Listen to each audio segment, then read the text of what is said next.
Please note that we have French interpretation available, so if you would like to hear this in French, please go to the bottom of your Zoom app or website. You will see the globe symbol, and then you can change into French instead of English.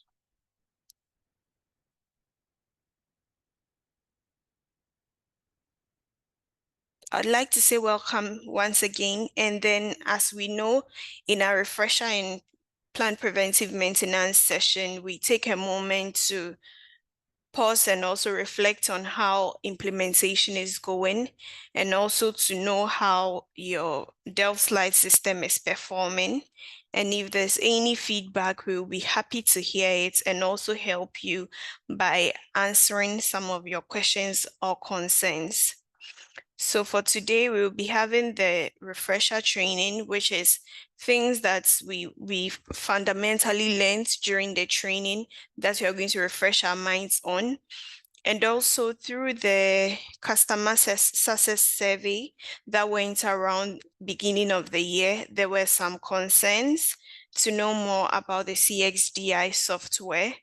And as a company who value feedback, we have taken this into consideration. And today we will be having a presentation on that.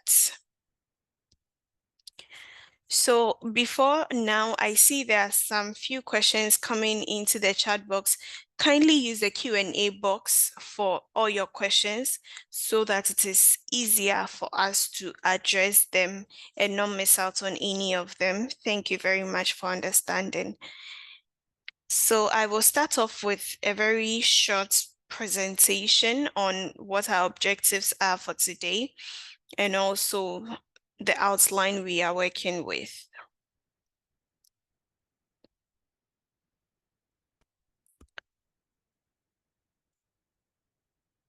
For our objectives today, as I mentioned earlier, this is a platform where we would remind ourselves of the right procedures we have to use while using the Delft Light system. We will also share some helpful tips and tricks when you are using your system so that you can get the most out of the systems. Also, there will be the preventive maintenance, and I will highly encourage everyone joining us today to participate in this preventive maintenance. The good thing is when you are able to submit the form after filling, we get an idea how your system is performing. And if there are any hidden issues, we can have one-on-one session with you and resolve it either remotely or we will send a representative to your particular facility to resolve it. So please ensure that you have taken part of this activity today. Also, we will share our experiences. So today there'll be an interactive session with us and you where you'll be allowed to share your experience with everyone. So please keep your experiences coming and we would love to hear. We will also have a a feedback period where you feel the evaluation and share with us your thoughts on this session and what you think we can improve on for the future refresher or preventive maintenance sessions. Lastly, we will look at our outline for today. So we will have operational do's and don'ts when using the Delft slide system. We will have a demonstration on the CXDI software, as I mentioned earlier. We will have a radiation safety presentation. And most importantly, we'll be doing the plant preventive maintenance. As I have mentioned earlier, please endeavor to take part of this so that we are able to know how your systems are functioning. And if any help is needed, we will send it your way. And also there will be question and answer session after each presentation. So feel free to leave your questions in the Q&A box and then we will answer them.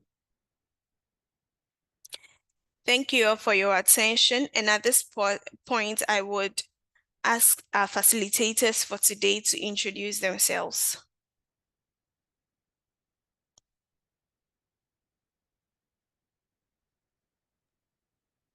Hi, everyone. My name is Sahil Yako, and I'm a biomedical engineer with Delft, Ghana.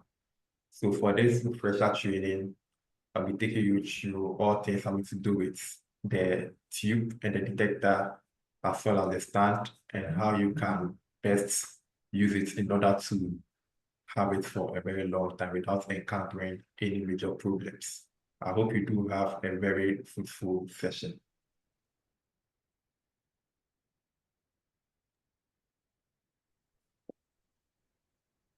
Thank you very much, Ella.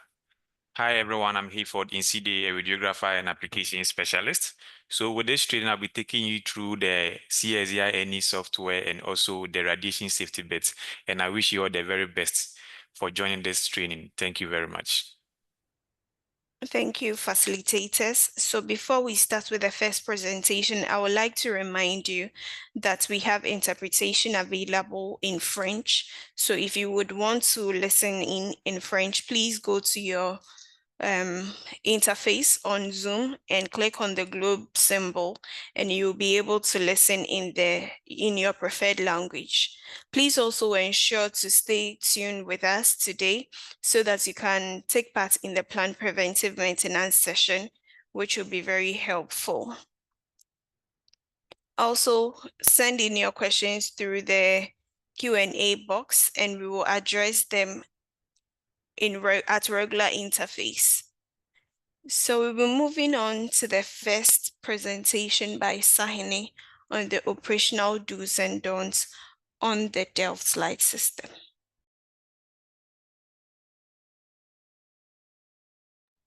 All right, thank you, Ella. So I'll proceed to share my screen.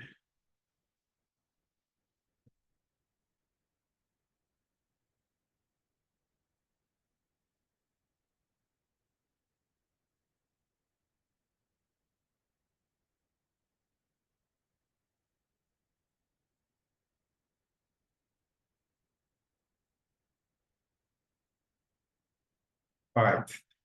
Hello, everyone, once again. You are welcome to this edition of the Delft Lights Refresher Training.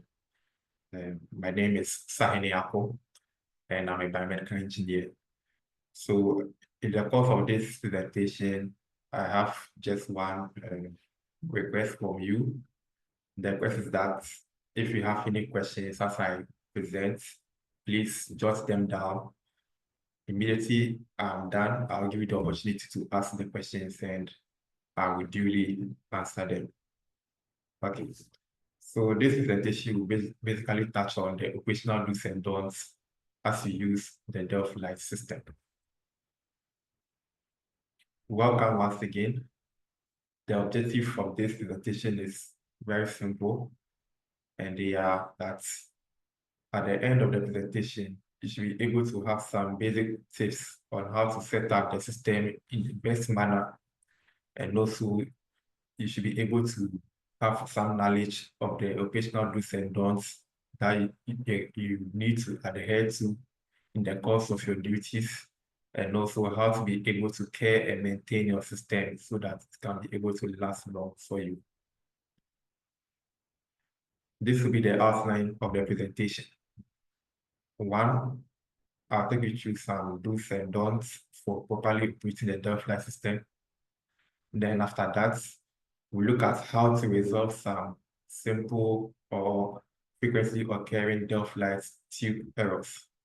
Then I'll end the presentation with how to care and maintain the Delft Light system.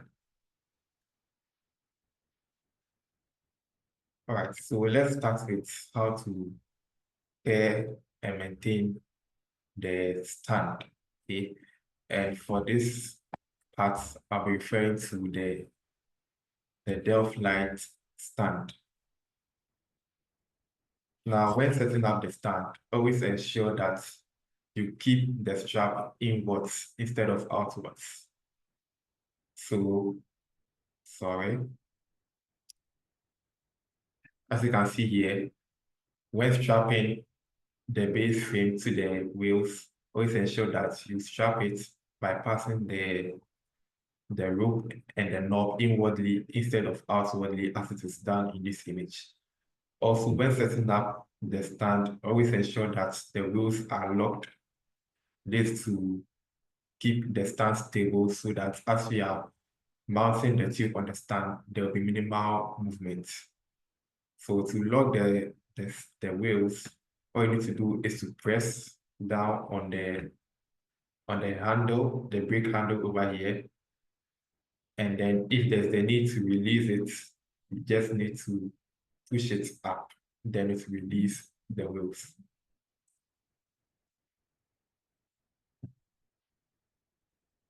The next tip is avoid using excessive force when turning the knobs.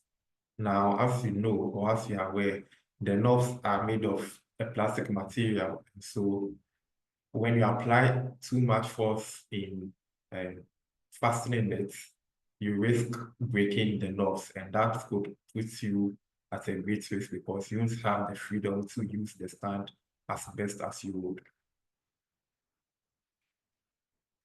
Now, for customers that have the tripod stand, I have 2 tips for you.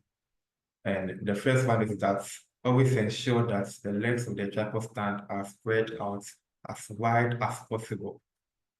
Now, this is to ensure that there is enough stability rising from the base of the stand, okay? So that as you mount the tube on the stand, there will be enough stability and firmness on the base of the stand so that you won't have the risk of any form of accidental force in the course of your operation. The next one is do not drag the stand on the ground. As you can see, the tripod stand do not have wheels, and so you are advised to lift the stand when there's the need to relocate it. Do not drag it. You could risk breaking the legs of the stand, or it could cause the material or the legs to start grading out, which is not a good thing to have. Now, for the battery powered devices, never leave the batteries of the detector whilst they are not in use. Same applies to the X-ray tube. You should never leave the batteries in the tube after you are done using it. And also ensure that you have fully charged your battery before you insert it into the respective devices. The next tip is that remember to turn off the battery charger before plugging it into the battery when there's a need to charge it. Same applies when there's a need to also unplug it. Now, I'll go ahead to explain this further. The reason is when the battery charger is turned off, there's a need to allow residual current to move from the battery charger into the battery. And so when the battery charger is still turned on as it is being unplugged, it's going to cut short this process. So please ensure that you turn off first and then wait for a few seconds before you unplug.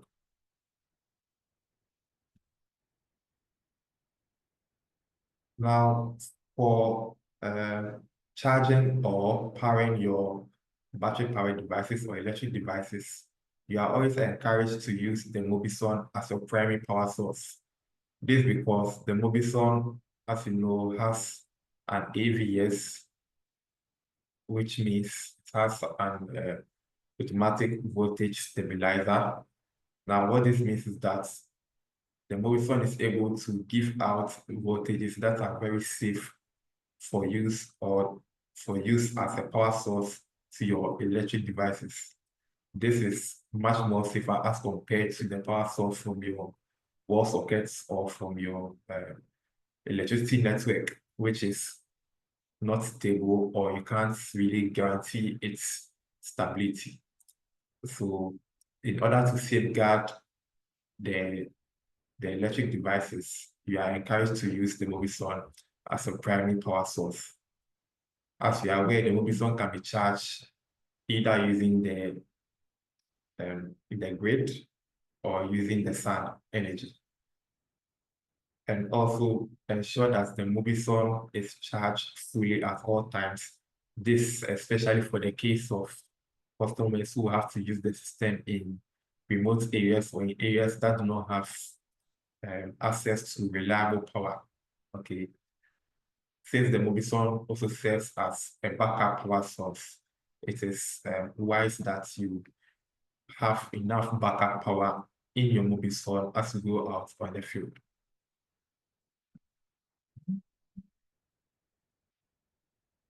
Now, for unplugging your cables from the sockets, make sure that you unplug it by holding on the plug head of the cable. Do not unplug by holding onto the cable itself, as you risk causing damages to the cable. Next, when using the reference hanger, ensure that the plastic strap tensioner doesn't fall between the door and the door frame. This is because you could risk damaging the plastic strap tensioner. And as you know, it is the plastic strap tensioner, sorry, that gives you the ability to adjust the height of the reference hanger. And so once that gets damaged, then it will be a difficulty for you to adjust the height.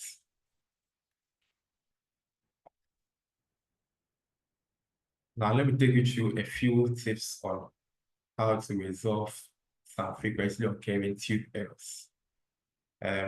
Before the session began, or before I started my presentation, I saw some questions in the chat box.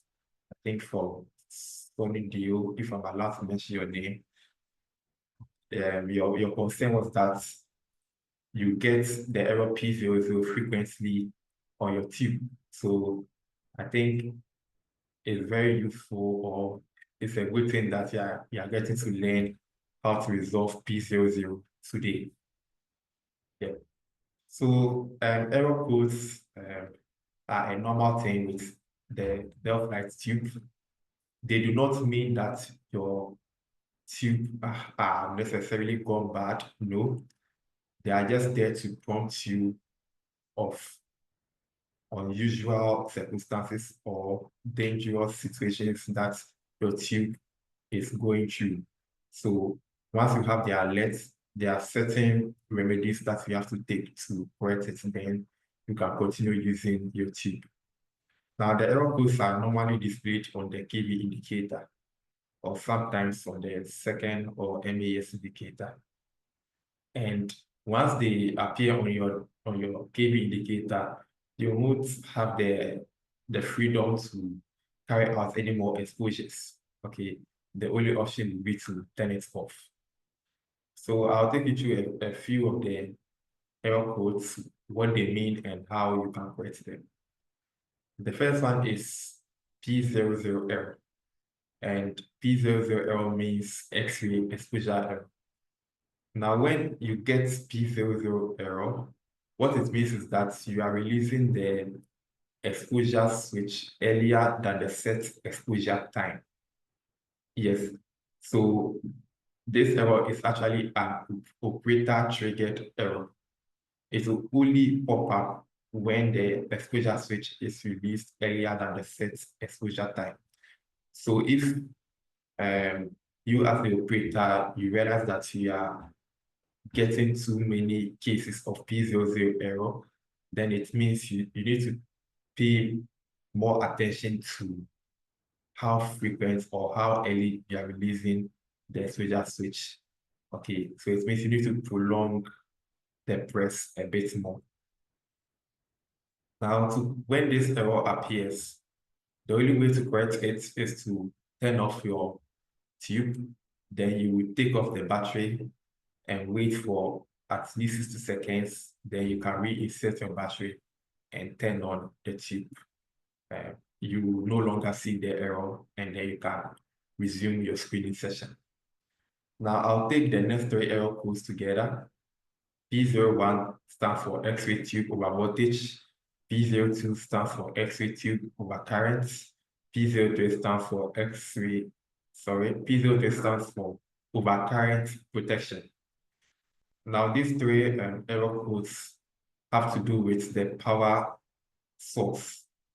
Okay, and usually they'll be triggered when you are carrying too many exposures in quick succession, or when the X-ray tube has been stressed, in quotes, stressed in the sense that you are not allowing any breaks or any short rest periods in between your exposures.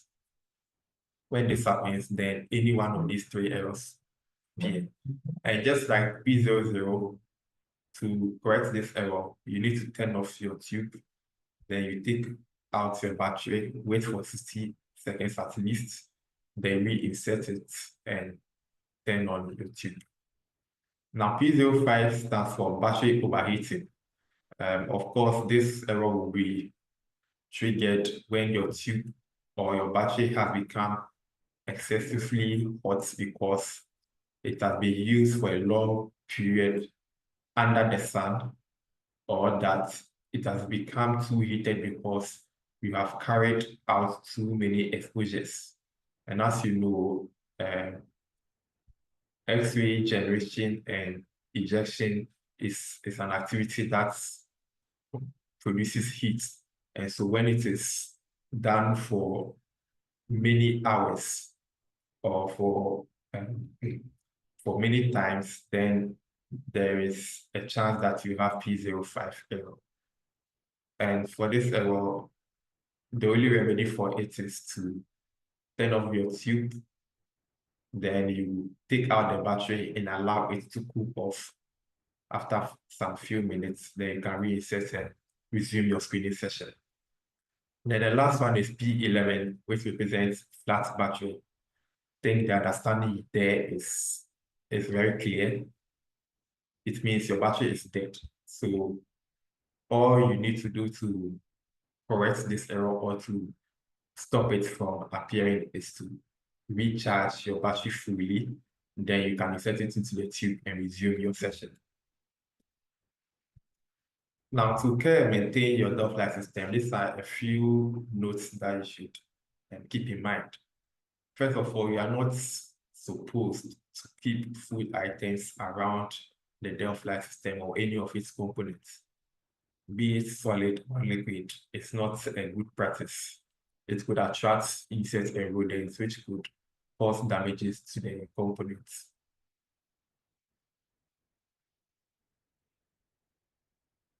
Also, never allow the laptop to run low on battery power. Okay, it's a good practice, sorry, to ensure that your battery always stays active at all times. So you don't wait for the laptop to go off automatically before you recharge. It will reduce the capacity of your battery, which is not a good thing for you, because in that case, your laptop will get damaged within a short period. And also, to avoid damages, avoid placing items on your laptop. And also, you should take good care of it to ensure that it does not fall off from a height, so that you don't risk cracking your laptop screen. Now, you are not supposed to download any softwares or personal files onto the laptop or the tablets. As you know, the laptop and tablets have the Cat for TV application. And for the laptop, it also has the viewing software, which is the CSDI Any. And so once you download other extra files or other extra applications onto these devices, then you are going to put more stress on the processing capacities of these devices, and that could really affect your screening process, cause it to become more slower.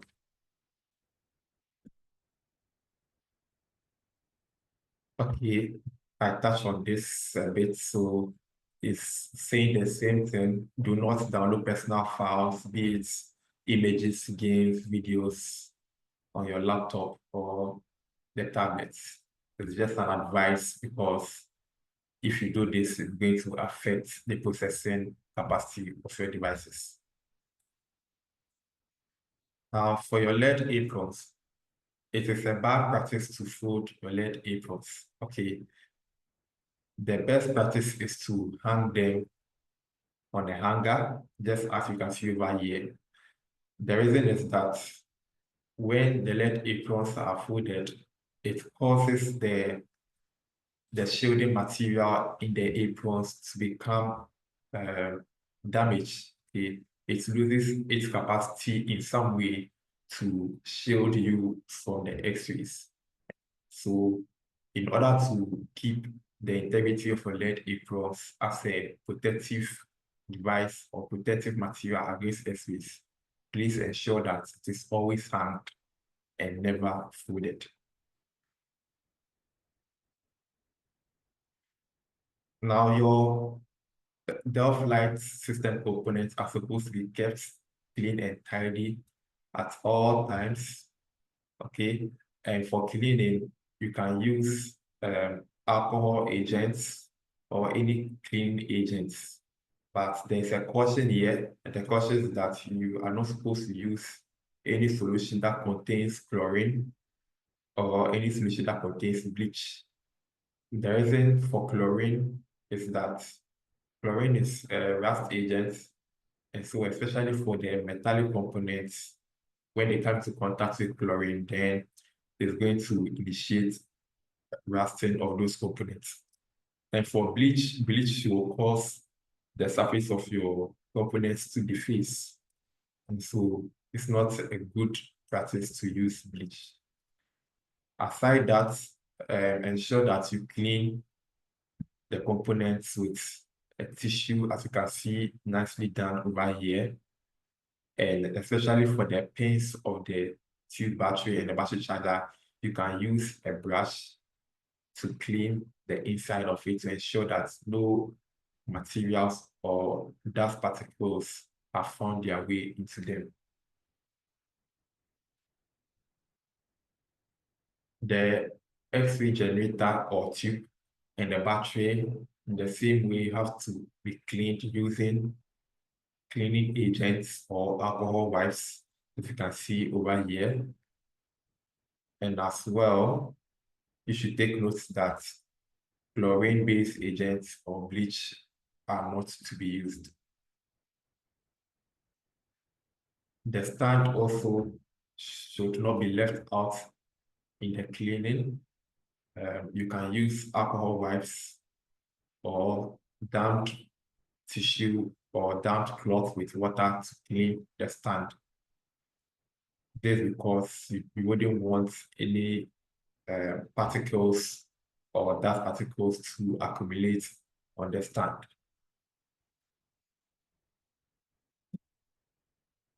Now, the final tip here is to ensure that you do not leave the components outside, or you do not leave the components outside of their storage units.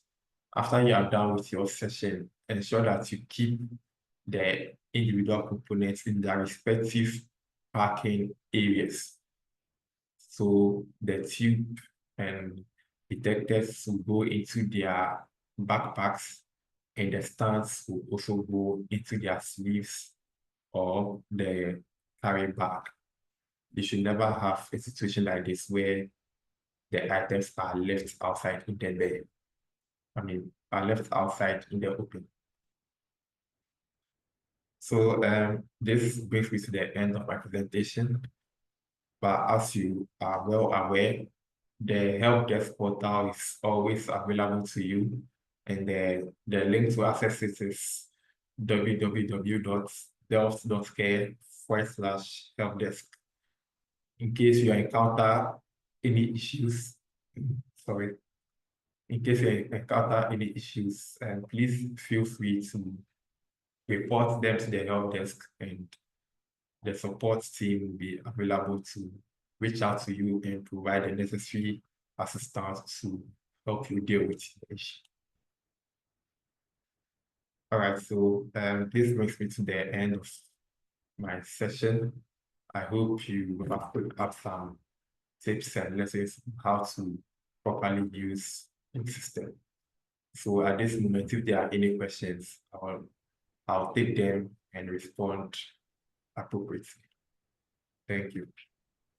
Thank you, Sahine, for the presentation. So we have few questions, and please, if you have any question, drop it in the Q&A box and we will answer them. I think the very first question we had has been answered. Another question is, we use 90 kV and 1 MAS. Is it safe?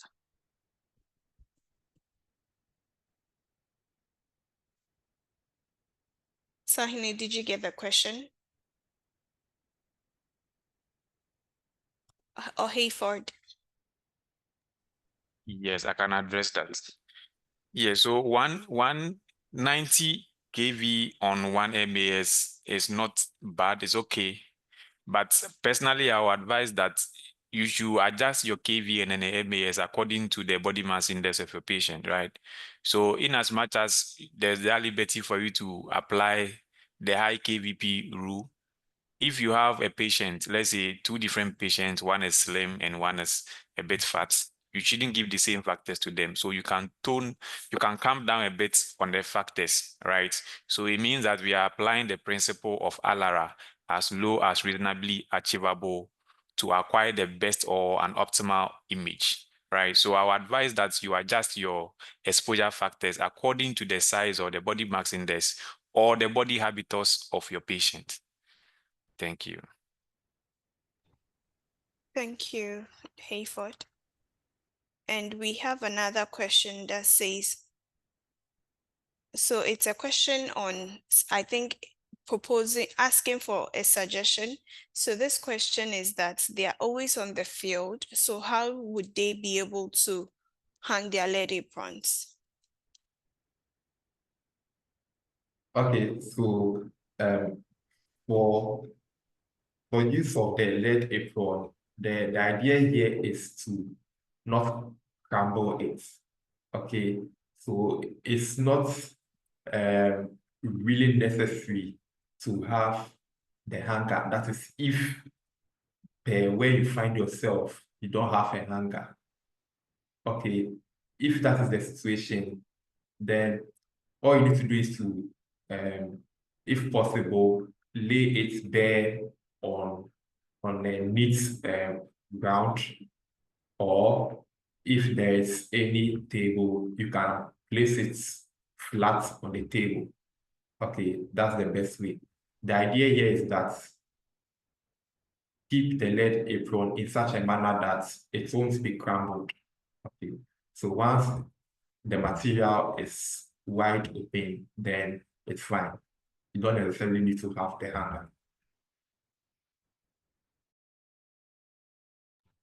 Thank you, Sahine. We have another question on lifespan. So there are two different questions, but we'll put them together. So we want to know the lifespans for the detector batteries. Does it? Yes, the detector battery, sorry, the X-ray generator battery, and the Mobisun power bank.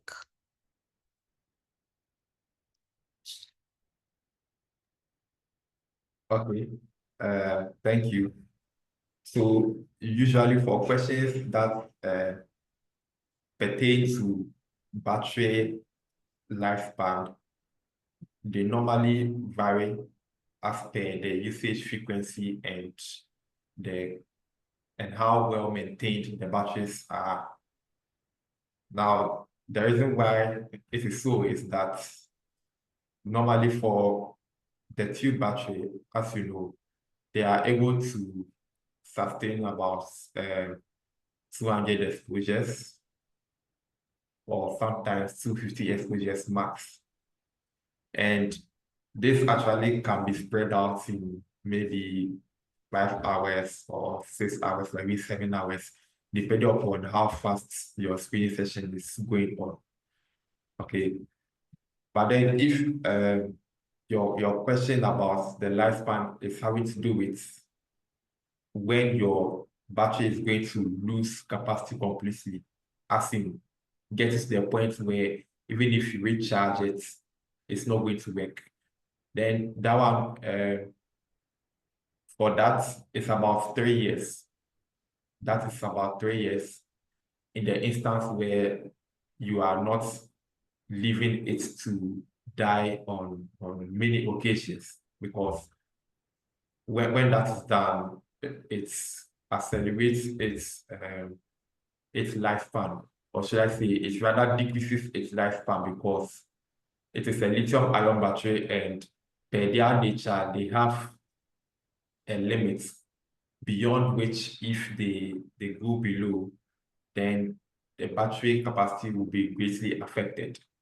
So this also to advise you that as much as possible, do not allow your batteries to die completely. Okay. So if you are able to abide by this and prevent any form of accidental faults to your batteries, then you could have 3 years lifespan for the two battery. For the detector battery, once it is fully charged, you can have about 5 hours. Also, it's not a fixed quantity, because it varies as per how frequent the detector is used. Because another advice that we give is that if there is no need for you to use the detector, then you need to turn it off and allow the battery to retain its power, so that as and when you are ready to resume, then you can continue. So you see, it's all down to how well you are able to manage the battery so that it can last long for you. For the Mobison, per reports of its usage from some of our customers, it's able to last for 4 hours. That is when all the devices are connected to it. So Cat 40 box, the tube battery charger, the data battery charger, and maybe the laptop too. So if you have all of this connected to the Mobison, then it will take about 4 hours before it will fully drain completely. Yeah. I hope I've Alright. answered your question in the best manner. Yeah, thank you, Sahini. So before we take the next questions, I have launched a poll. Please let us know where you are joining us from. We would love to know the country you are joining us from. Okay, taking the next question, which I think will be for Hayford, is asking if we have a chart or a table that has the body mass index and the recommended exposure settings. Yes, thank you very much for your questions. Yes, we do have that. And I think we have shared that before, but hopefully after the refresher, we'll also share that again. All right. So it will be shared with you once again after the training.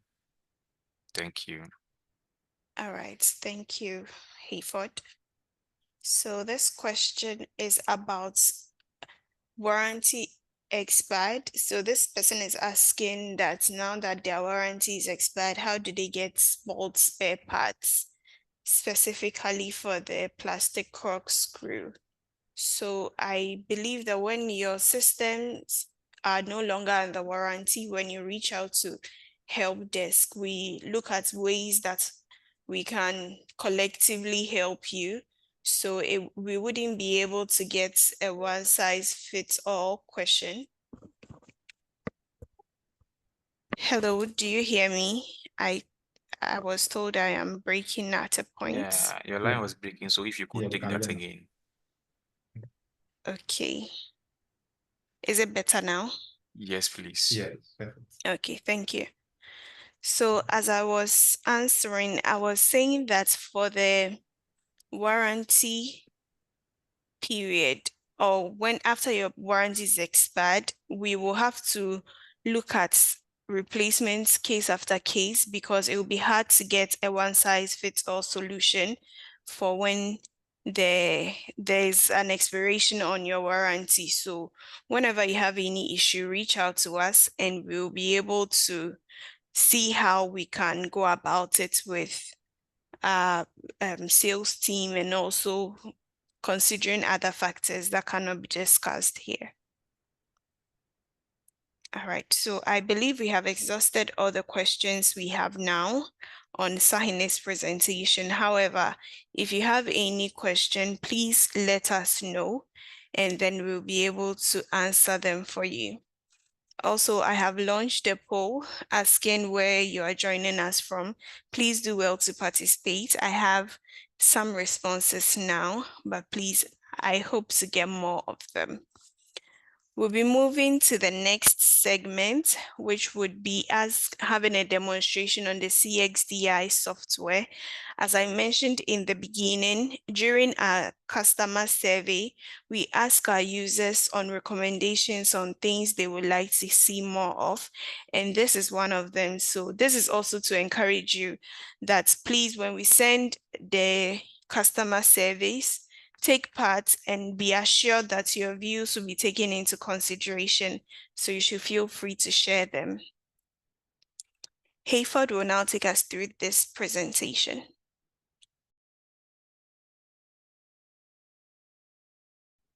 All right, thank you very much, Ella. I believe you can hear me. Yes. Great. So a few moments to try and share the screen. Please give me access to share my screen.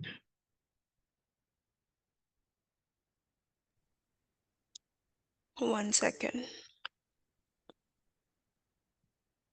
Please give me access to share my screen.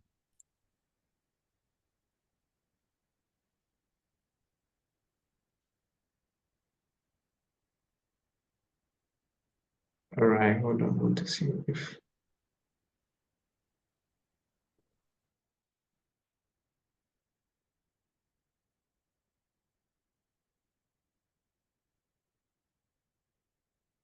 Hold on, let me see. I'm trying to connect to the demo laptop, so a moment.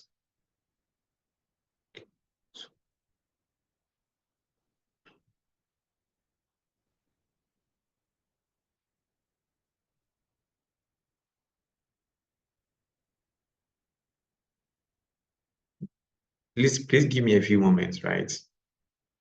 I want to make this session practical one, so. Okay, well noted. So let me log on real quick.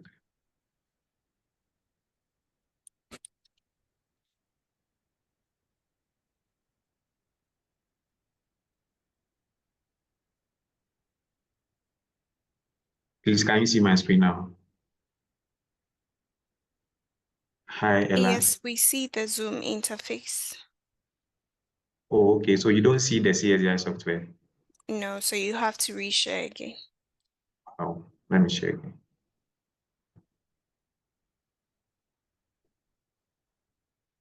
Okay. I believe you can see now. Yes. Great. Thank you very much for confirming for me. So hi everyone, I'm Hayford Inside, a radiographer and application specialist from Delft Imaging. And with this session, I'll be taking you through a complete overview of the CSDI software, and also bring to your attention a few things that should be taken into account when using the system to avoid having frequent issues. In as much as we have the help desk portal that you can report your issues to at all time and then be attended to, there are key things that we want you to take into account in the course of your operation to avoid having issues or delay of patient time, right? Now, as we all know, this is the interface for the CSDI software, right? So I'll be taking you through the various sections and also explain to you. If you have any question, I'll humbly take them at the end of the demonstration. So to take start, let's go through the various buttons or the various sections on the CSDI software, right? So most of the systems are in shell mode. So it means that as soon as you turn on your system, you are supposed to see the CSDI software. And as a user, your username would be user, and then your password will also be user. In some instance, you may have your username to be operator and then your password to be operator as well, right? So once we log in, this will be the interface that we will see. Now, the first thing that I want to establish is this tab, right? This is what we call the toggle tab. I believe you can see, right? So the toggle tab in most cases, we have the team viewer and also the Chrome, right? So when we reach out to you to resolve an issue, when you want to access the team viewer, you can just access the Chrome in order to access it, right? I mean, access the toggle tab in order to access it. Now, the toggle tab simply helps us to switch between two interfaces. It means that you are in shell mode and you don't have access to the desktop, but then you want to switch to, let's say, Cat4TB or TeamViewer. Now, the toggle tab in this case serves as a mediator that gives you the chance to be able to switch between these two interfaces. Right, so now we have the first button that we have is the exam button. When you click on the exam, you get to see the work list and also the manual. The work list simply, when we click on the work list, it means that we are going to see data or names of patients whose images are yet to be taken, right? In an instance where you put an image on pending, it means that you also find it under the work list. Now with manual, we click on manual in order to register a patient. I mean, we'll go through a complete patient registration to where we have to acquire an image, right? So these are the various buttons under the exam tab. Now, the second tab that we have is what we call the past. Now, the past means that once we click on past, we are able to see the various images that we have or all the already acquired patient images on the laptop. All right, so that is the past. We can equally click on refresh to ensure that we are updated to get the latest information at the past section. And then in an instance where we want to probably filter to get the current data or the data for that particular day, we can either select either today, yesterday. Sorry. We can select today, yesterday, recent in order for us to filter the section that we want, right? Now, the next thing that we can see here is what we call the system settings, the computer icon that we have here. So those of you that has been in troubleshooting process with us, we will ask you to click on the system settings. Sometimes it becomes a challenge for us. We will ask our users to click on system settings, and then they sometimes don't know where to click. So at this point, I want to let you know that this is what we call the system setting. Once we click on it, further actions, right? So let's say you reach out to me to help you with an issue, and I want to go back to the desktop as an admin. I'll ask you to click on the system setting, then I'll ask you to probably click on other buttons as well. Then we can go there, right?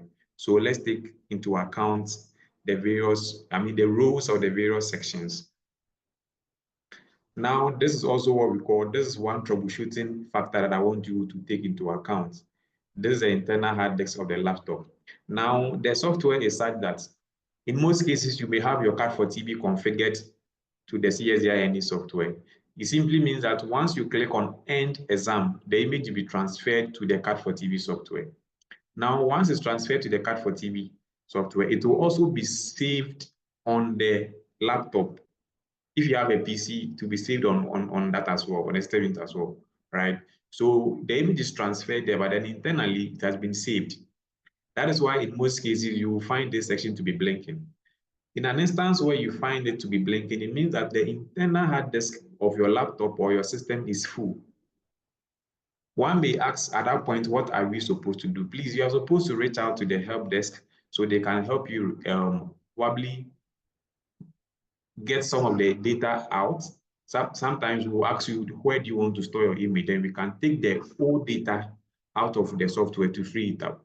Now, when it becomes full, although it will alert you that, look, your internal hard disk is full by giving a blinking red more of symbol, right?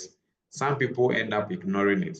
Now, the effect is that when you ignore such signal, you may end up having your software to be slow, right? That is why at all time I always advise our people to ensure that once they have such issue, although from the onset it will not hinder you from performing your X-ray images, you are supposed to reach out to us so we can help you to take some of the images out, or get them out to free up more space on your system to ensure that you have an efficient workflow, right?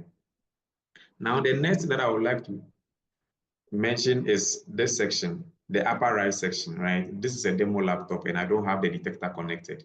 Now, in most cases, you will find them here. So when your detector is well connected, you should find them here at the upper right section of your laptop, right? So please, let's take that. I know most of you know already, but let's take that into account.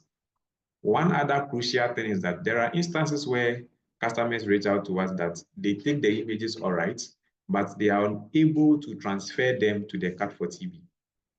Now, a few things may result in that.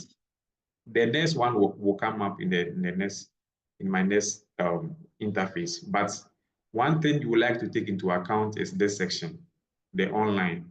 It should always be online. Under no circumstance should this be changed to offline. Once it's like this, you will take the image all right. And just because you have been told that click on end exam and it will go to the CAT4TB, you will also click on it. When you click on it and then this section is offline, it's on offline mode, there is no way your image will go to the CAT4TB, right? So these are minor things that you can ensure to always ensure that indeed, you have minimal issues with your system, right? So at all times, it should be online and not offline, right? Sometimes by mistake, you end up changing to offline. So just to draw attention to it. Now, I'm sure by now, someone is asking what this button is. When we click on it, we get to see. Now, once we come here, we are able to see the various configured devices that are done to the laptop, right? So in an instance where, let's say I have a CAT4TB configured to the laptop, it means that I want to transfer my images to the CAT4TB. When I come here, I'll find them here. Like I mentioned earlier, this is a demo laptop. That is why I don't have that here. So this is basically ways that we are able to check where the images will be going to, aside it being saved or stored on the laptop, right? Great. I believe we have exhausted all the sections here. Now, with regards to the images not going to the CAT4TB, like I said, you have to ensure that this place is not offline and then it's always online. One other thing you can check is to click on the system settings and then come to what we call the process viewer. Process viewer, right? So let's say your image is not going to the CAT4TB, you have clicked on end exam, you have checked the online status, is online, it's not going. The next thing you can check as a user is to click on the process viewer. Once you click on it, please check at the upper right section. Sorry, can you see my screen? Hi, Ella, Yes, please we confirm. still see your screen. Yes, but are you seeing the in process? Hold on. No, we don't. No. We don't. Okay, it means that it's not responding. Because okay, let me stop and share again because I was viewing it from the other laptop and it's not showing.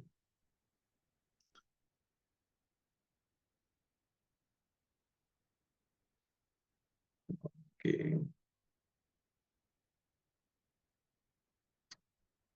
Okay, it's still not showing.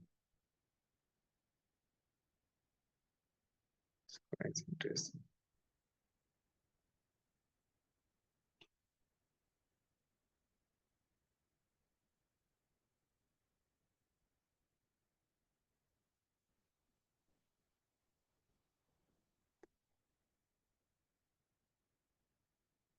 Okay, so like I was saying, once you click on the system settings, when then you click on the process viewer, you should see a section that will indicate, or at the upper right, you will see in process.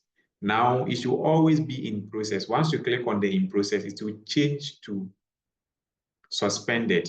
When that section is changed to suspended, there's no way the image will be transferred to the card for TB. So at all times, we should always ensure that we have also checked that as well, right? Let me check one last time.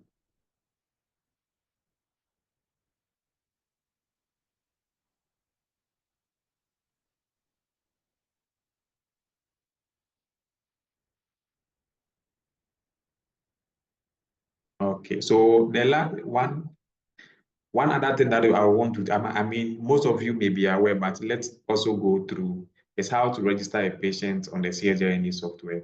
Now, where to go is to click on the exam, and then you'll be able to see the worklist and then the manual. Now, for you to register a patient, you are supposed to click on the manual, just as we have established already. So once you click on the manual, you get a chance to input the patient's data. Here, you have to input the name of the patient, the age, the ID, and also the gender or the sex, right? So for instance, I want to register a patient. So I key in, let's say, it's a test. So let me just use test. Let me say test 5 as the patient's name. I key in the age, let's say 23, sorry.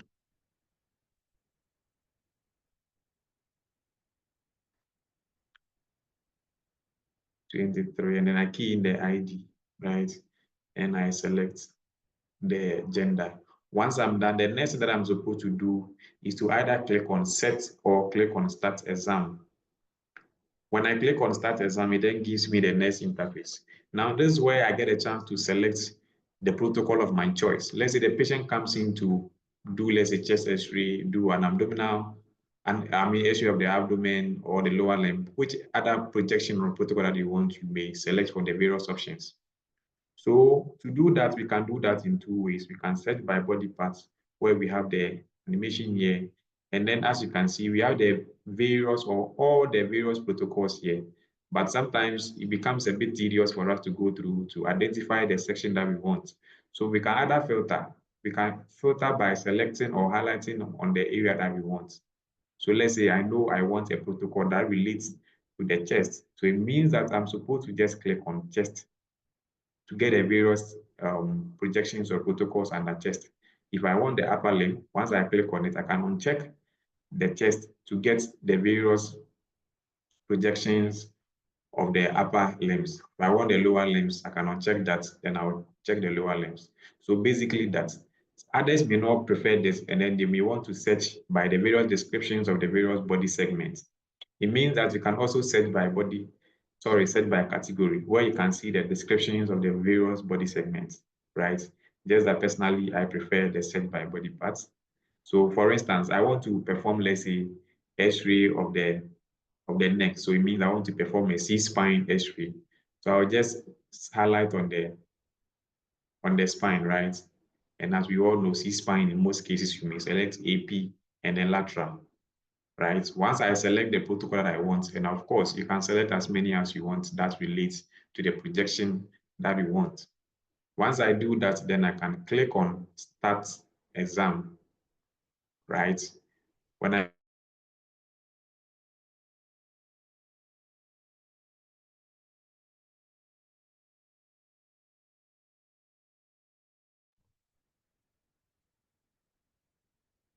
Hi, please. I think we are having a bit of an internet situation going on. Please give us a few seconds to get back to you.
Okay, so if you have any question whilst we await the issue to be resolved at Hayfort's end, we would like to address them. So please drop your questions.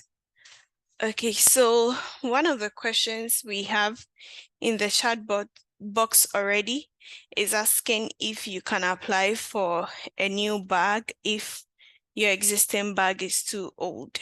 So the answer for that will be similar to the question on when your warranty expires. So as we know, there are various projects and they come with various packages. So it is difficult to make a general, to give a general answer on such questions. So please feel free to make this request on the help desk and our representative will let you know exactly what can be done about the situation because this will be project specific. Another is asking how to insert SIM card for data. Dio, please confirm, are you asking how to insert SIM card in the router? Please confirm if your question is asking how to insert SIM card in your router for data. Okay, and another one asking how can I see the ID number while registering a patient through manual? Hayford will answer this question when he is back with us. How can you and we have another question. How can you transfer images from the system hard drive to an external hard drive? So Rosemary, for your question on how to transfer images from the system hard drive to the external hard drive, tomorrow at the same time, we'll be having a session on the Cat for TB box, and this will be covered in tomorrow's session. So please make sure you are in tomorrow's session, Rosemary, so that we can address how you'll be able to transfer images from your laptop to the external hard drive.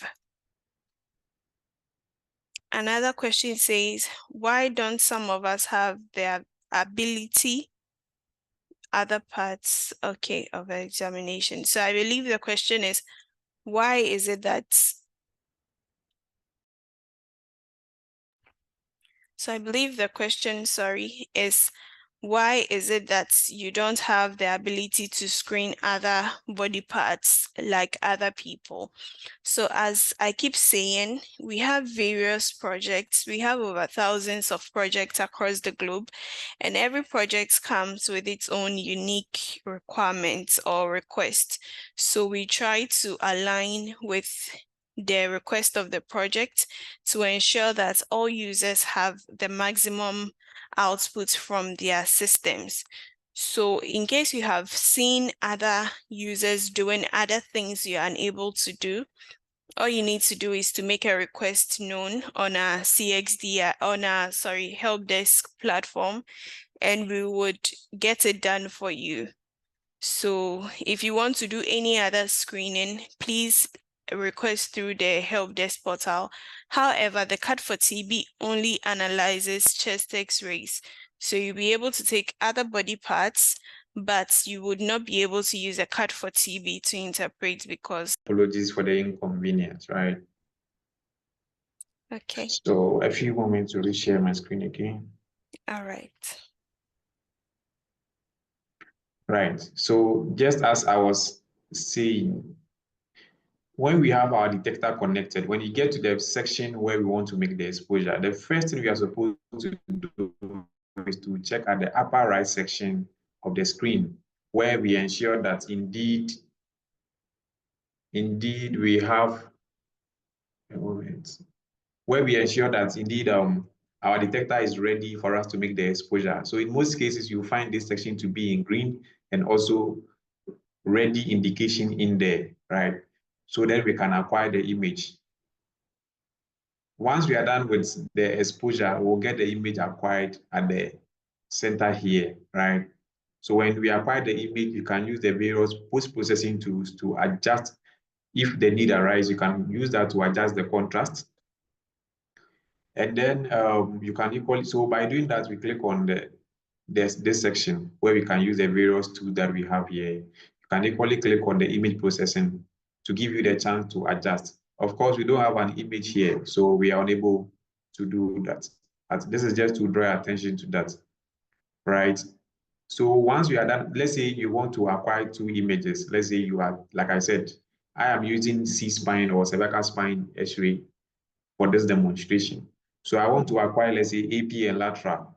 So once I'm done with the acquisition for the cervical AP, it will move automatically to the next section, which is the C-spine lateral, right? Then I'm able to acquire that as well. When I am done with the image acquisition for that particular patient, it means that I want to probably end the exam or save it on the laptop or transfer it to the CAD for TB. And if you want to transfer the image to the CAD for TB, at all times you are supposed to click on end exam. We are not seeing it because we have not acquired any image yet. We have acquired nothing at the moment, so we will not see the end exam. But the moment you acquire an image, you will see end exam indication here, right? Then you can click on it to save the image on your system and also be transferred to the configured device. In our case, in most cases, will be a PAC system or the CAD for TB, right? So this is basically how to register a patient. But for the purpose of this demonstration, I think I'll click on cancel to just cancel it, right? Great.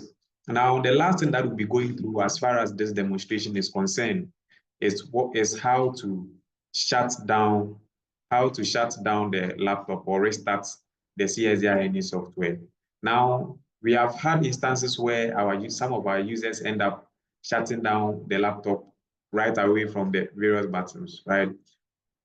We always advise that please go through the right steps in shutting down the system. Now, in doing that, you are supposed to first and foremost click on the system settings. Once we click on the system settings, I think you are not seeing it, but when you click on that settings, it will take you to the next interface, right? Where you get to see shutdown. When you see shutdown, please click on restart options. When you click on restart options, it then gives you the chance to either restart the software itself, shut down the laptop, or restart the entire PC, right? So this is how we'll be able to shut down the laptop. Hi, Hayford. Or For restart. the first minutes, we missed your shared screen. Can you share again? I think it was not showing. Oh, okay, for your okay. okay. Let me try. Let me try and share. Just that it was just not showing, but I think it's fine. It's fine for now, right? Oh. So this is basically is a first part that I wanted them to capture, right? Just for them to understand that, look, if you want to shut down the laptop or at the end of a day's work, please don't force shut down the laptop. Please go through the steps needed. So once you click on the system settings, you go to shut down at the upper right. Then it gives you the chance to restart the system, shut down or restart the entire PC, right? So that is basically that. So this brings me to the end of the CSDI demonstration and also taking into account the basic troubleshooting steps.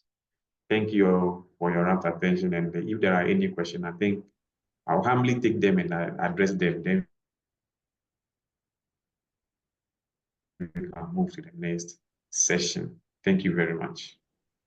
Thank you, Hayford. So we do have some questions in. So there's a question asking if we can show how to insert the SIM card for data and insert the SIM card in the router. How SIM card can be inserted in the router. No, Ella, please come again. Can you hear me? Yes, I hear you well. Yes, so come again. The question is how can we insert SIM card in the router? All right, thank you very much for your question. So let me take it from the broader perspective, right? In most cases, just for other clarifications, you don't need a SIM card in a router for you to use the card for TB because it's a local network connectivity, right? You may need to have a SIM card in the router when we want us to assist you with remote troubleshooting. Of course, we need internet access in order to access your system. So then the need arises for you to insert a SIM card into the router. Now, with the insertion of the SIM card, when you check at the back of the router, you will see there is a tray at the back, right? So with all the routers that you have, or that comes with the card for TB, it has that feature where you are able to pull out the tray and then insert the SIM. So please do check at the back of this of the router, and you'll be able to see the section where you'll be able to input the router, where you'll be able to input the SIM. Now, once you input the SIM, please restart it, and then restart here means that you can either turn it off and then turn it on again, right? Once you do that, when you go to the laptop, you will see the SSID broadcasted there, or the Wi-Fi broadcasted, and then the password is cat4tb box $, or uppercase. Thank you.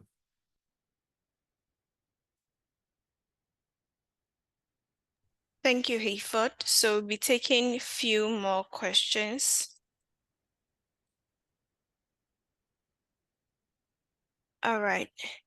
So we have a question asking, how can I see the ID number while registering a patient through the manual tab? All right, thank you very much. So with regards to the ID, so I always like to tackle things from a broader perspective because it's a refresher, just to clarify all areas. So for instance, if you want to register from the Cat4TB, the Cat4TB generates its automatic ID, right? Then you send it to the CSINE software. At the worklist session, you are able to get it. Now with the manual, it means that you are using an ID from your hospital, right? We all know that with hospital setting, when you are registering a patient, the patient comes with a unique ID. So these are the IDs that you are supposed to input when keying the patient's data. Because at that section, you are keying the patient name, the patient age, the gender, and his or her ID. So the ID that is supposed to be used by the patient, right? So it's not as if the system is giving you an ID to be used for the system, but then the patient's own ID, or a specific ID for the patient, is supposed to be input at that section. Yeah. All right. Thank you, Hayford.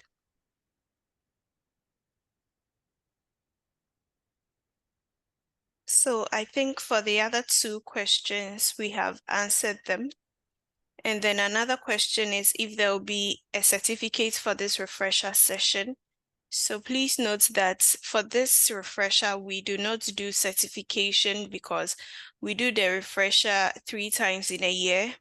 And to be given the same certificate 3 times in a year would not be realistic for all of us. So that is why we give certification of participation in the initial training. So if you were not able to get your certificate of participation in the initial training, you can reach out to us and then we would get that for you.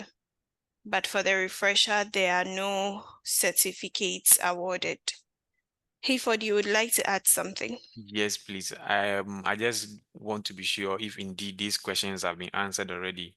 It says that why don't some of us have the availability of other parts for examination? Has that been answered already? Maybe when I went off. Oh, okay. Yes, Then that it's was answered. fine. All right. Then it's fine. Please Thank you. check your charts. Okay, so another question is, how do you clear the images when the system is full? Okay, so for this also, I think I will encourage the person asking this question to join tomorrow's session as well, because tomorrow will be solely dedicated for the Cat4TB system. So if you have any question, either how to delete, how to transport, how to upload, it would be best to answer during tomorrow's session. But of course, our facilitators can touch on a bit if they would want to. The question is how to clear images when they are full from the system.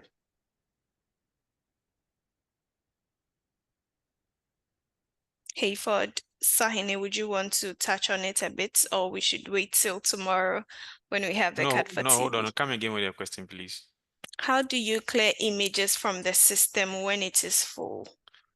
All right, let me address that. I think it's because I mentioned that sometimes the internal hard disk may be full. So because your systems are in shell mode, right, you may not be able to get a chance to do that, right? So once you see that, please do get in touch with us via our help desk link, and then our team or the team will assist you in doing that, right?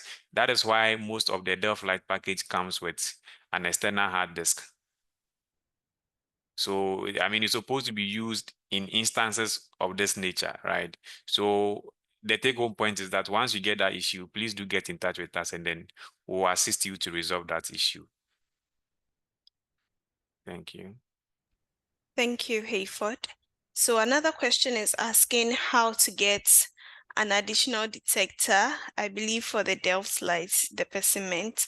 So for these kind of questions, as I have mentioned before, we have various projects and people from various projects and different packages on this call, so it will be hard to give a general response to this. So if you have such requests, please make it known in our help desk portal, and then we will address it.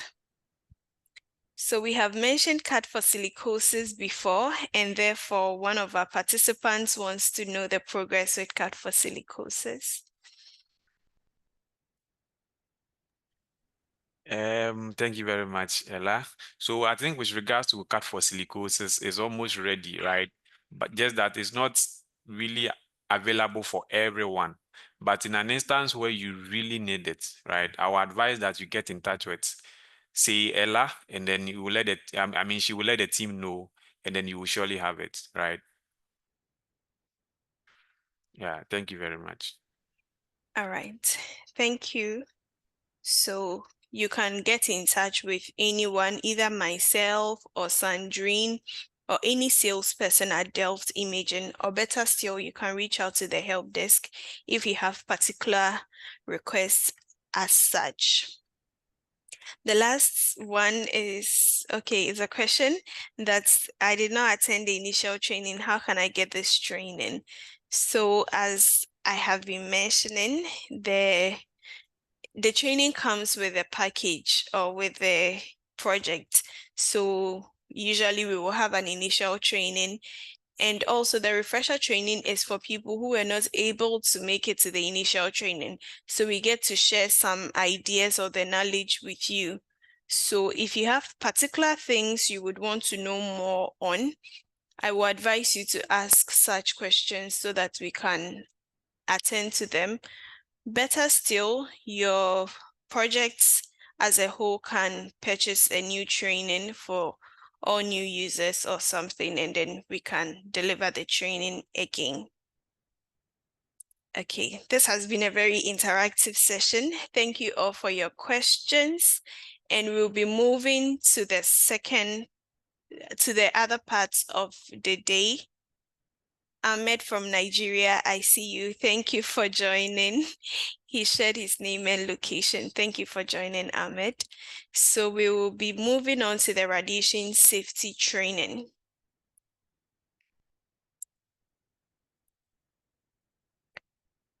Thank you very much, Ella. I believe I can proceed, right?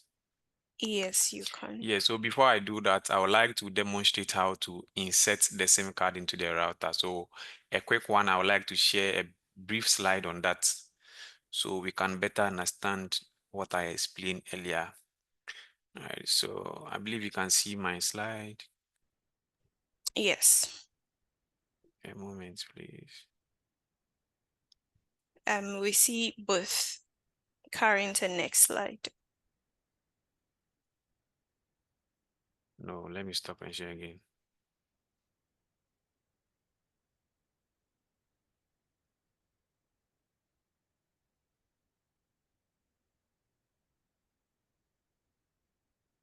Still not working.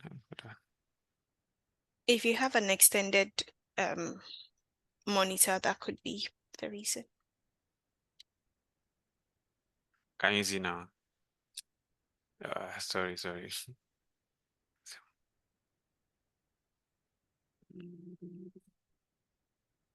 Okay, I'm almost through. So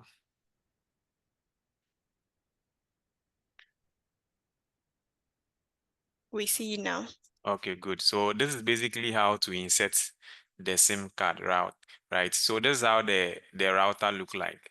So like I said, at this section, you will see a SIM card tray. So the first thing is that you have to locate a small pinhole opening next to the SIM.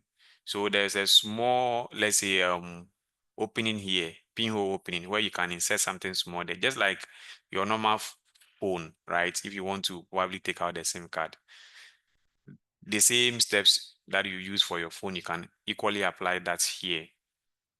So once you do that, you can gently, so once you locate that, you can gently insert a pin or a clip into a small pinhole and apply a small amount of pressure until the SIM card tray pops out, right?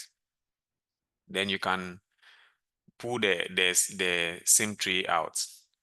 So this is how the SIM tray look like.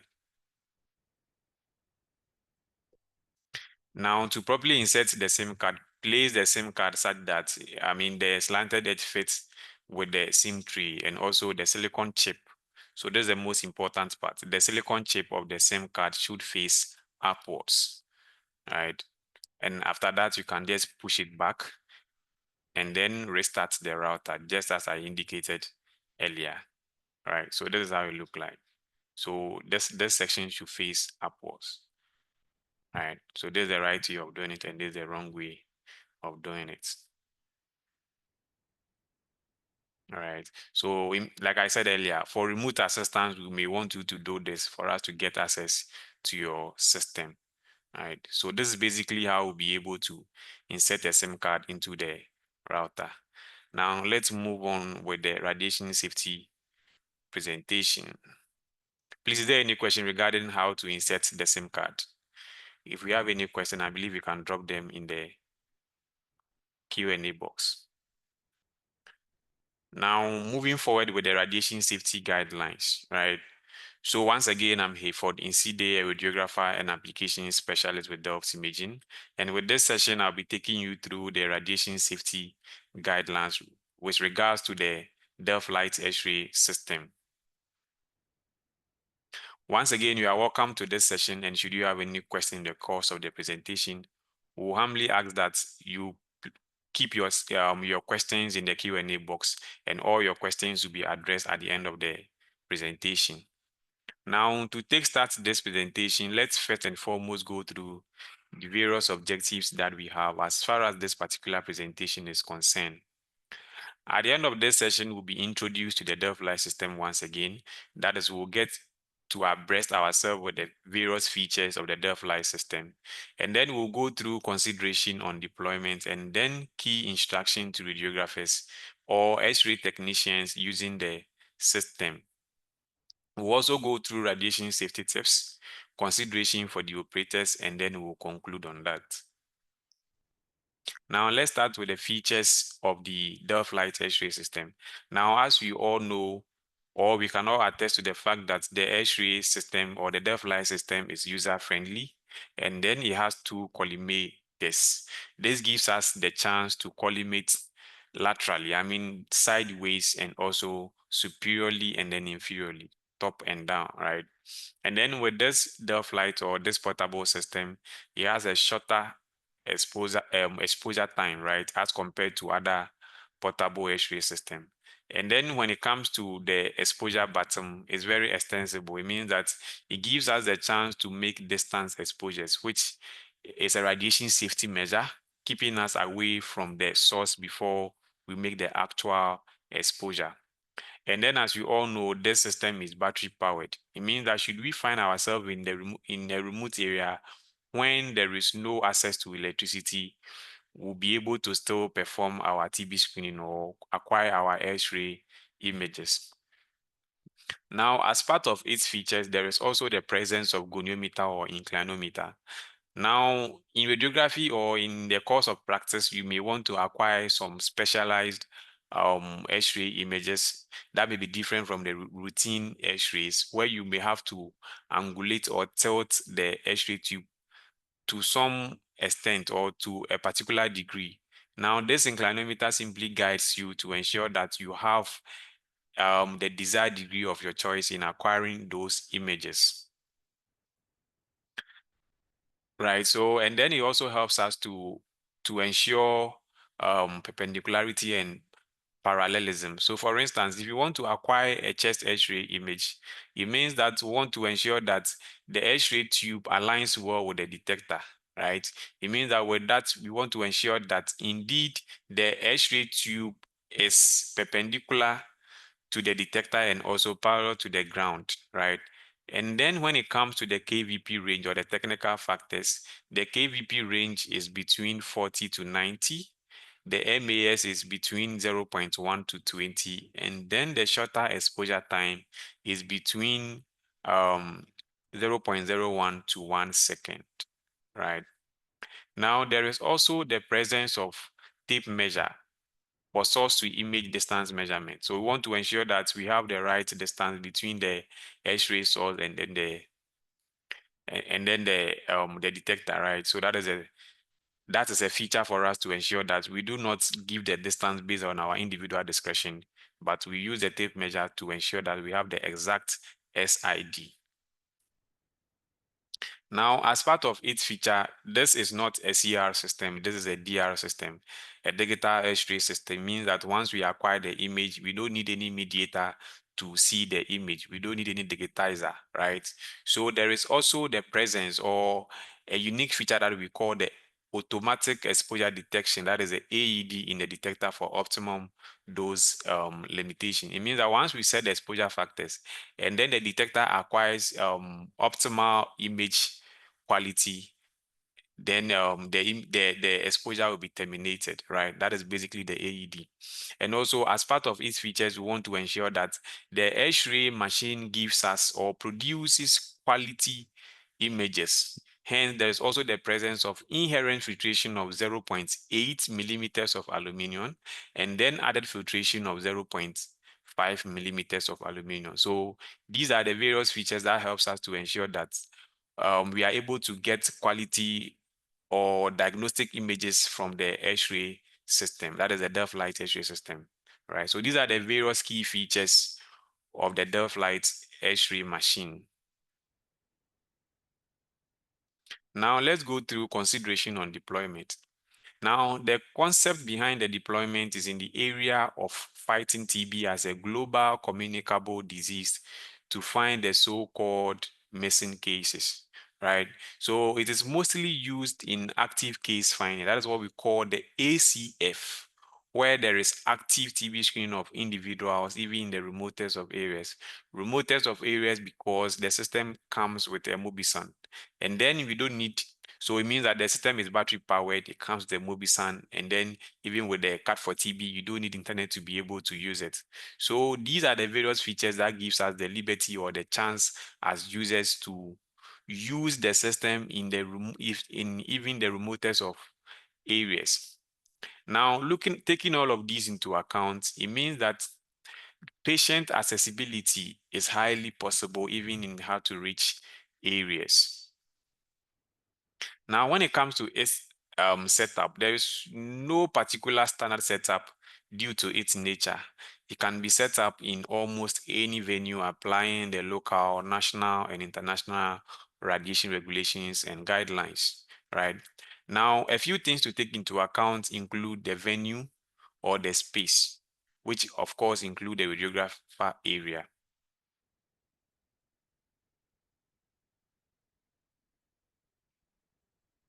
Now, we are also supposed to take into account the direction of the X-ray beam or the primary beam direction. So in an instance where you find yourself on, performing, let's say, TB screening on, let's say, on a particular field, you are supposed to ensure that you set up your system properly. It means you're supposed to direct the tube to face the best possible direction. It means that the direction where your tube should face should be an area where individuals may not be passing, or should be a section where it's devoid of any individuals passing there or using there as, let's say, a passage area, right? So these are the things you're supposed to take into account. So in doing that, you are also supposed to take into account the entry and then the exit flow direction. Now, in as much as there's no exposure from the X-ray tube until you press on the exposure button, please at all times ensure that you set up your system properly. Make sure the people come into the setting from behind or from the side and not where the tube faces, right? So there should be that kind of explicit direction. I mean, explanation of how the project is supposed to be. So please communicate properly and let them understand that, look, when you are coming in for your exposure, please use this, pass here, and that kind of clear communication should be given to our people. These are all things that we have to take into account to meet the standard of radiation protection. Now, that being said, it means that you're supposed to mount barriers, or barriers are supposed to be erected around the site to prevent unauthorized people from having direct entry access to the area of operation, right? Now, still on instructions to radiographers using the system. Now, I must say that radiation safety protocols for the radiographers, the patient, and then the general public are of utmost importance, right? So radiation safety training cannot be overlooked as far as the use of X-ray machines are concerned, right? So as a radiographer or X-ray technician, always ensure that you take into account the radiation safety protocols and guidelines. That is with regards to the national, the local, and then the international, right? And then always be in lead apron. Now, this is in relation to when you find yourself on a typical TB screening center. It means that you are not in a particular room, or let's say you are not in a typical X-ray room where the walls are leaded and also you are behind the control area, right? Then it means you are supposed to put on your lead apron and use the exposure bar to move back before you make your exposure. But should you find yourself in a typical X-ray room in the hospital, it means that there is a control area. Hence, as an operator, once you are at the control area, you don't have to put on the lead apron before you make the exposure. I believe that is clear enough. And also, we are always supposed to ensure that as part of radiation safety, the more we open the collimator, the higher the secondary radiation. It's a simple principle in radiography, right? So we are always advised that we should collimate properly and it should be to the area of interest only. So supposing a patient comes to you and then they want to take a chest X-ray, we all know that the area of interest is the thoracic region. So collimate such that you direct the beam to the chest X-ray only. Don't make the exposure such that you capture the C-spine or the neck, the shoulder, and even the arm and all of that, right? So at all time, please use the two collimator knob on the X-ray or the Delft light X-ray tube to collimate properly and center well, right? So, and then we are always advised to always set the exposure factors before we position the patient, right? So let's say you position a patient for chest, you put the patient in an uncomfortable position, and you are now deciding on how or on what factors to use. You know that your patient is not comfortable, so you should be able to do things at a faster rate, right? Just to ensure that your patients are also fine. Because mind you, these people came to you because they are not fine, and you want to inconvenience them the more. That is not the ideal. So the principle here is that set your exposure factors before you position the patient. However, when you are done positioning the patient and you want to pick up your exposure button, please double check your exposure factors before you actually make the exposure. These are all radiation safety principles that sometimes we do overlook, but they play a bigger role in radiation safety, right? Now, we are also supposed to ensure that for chest, for instance, use the tape measure feature of the Delft light system to ensure that your SID is between 120 to 180 centimeters. Now, with regards to the exposure, always use the extensible exposure cable button and move backwards, right, for about 150 centimeters to 200 centimeters before you make the exposure.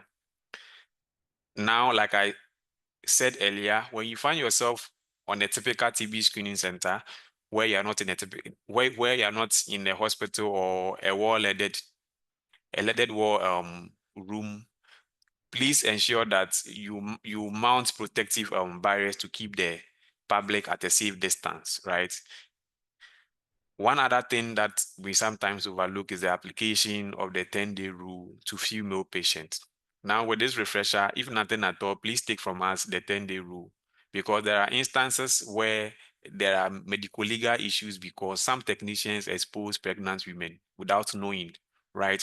That is why ethically we have the 10-day rule mainly for the female patient within reproductive age. One may want to know how it is applied.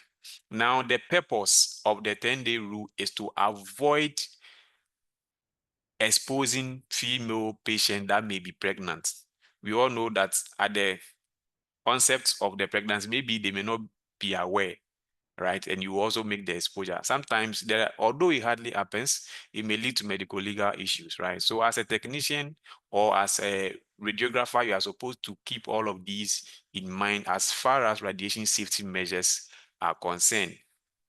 Right now, to apply that, we use the menstrual cycle.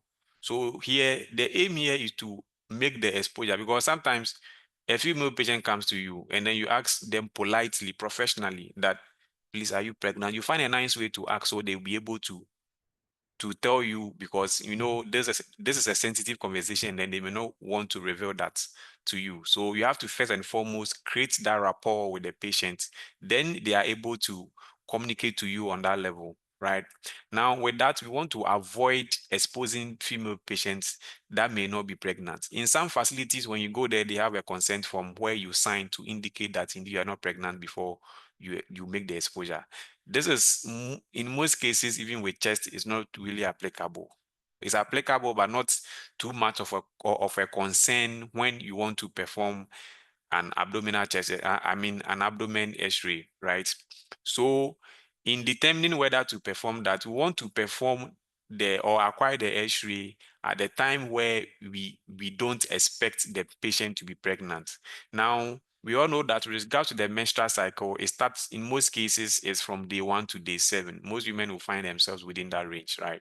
Day 1 to day 5, day 1 to day 7, right? So the rules is that if you are not sure of your pregnancy status, please make the exposure within the first 10 days from the onset of your menstrual cycle, right? So from day 1 to day 10, we know that we are sure that there's no pregnancy, so then we can make the exposure. Of course, when you are pregnant, there will be no menstrual cycle, right?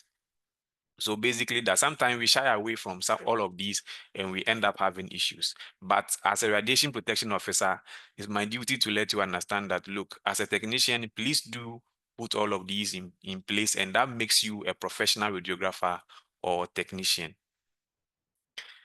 Now, with that being said, always give appropriate instruction to your patient to follow. Should a patient comes to you, please explain what you want to do with the patient.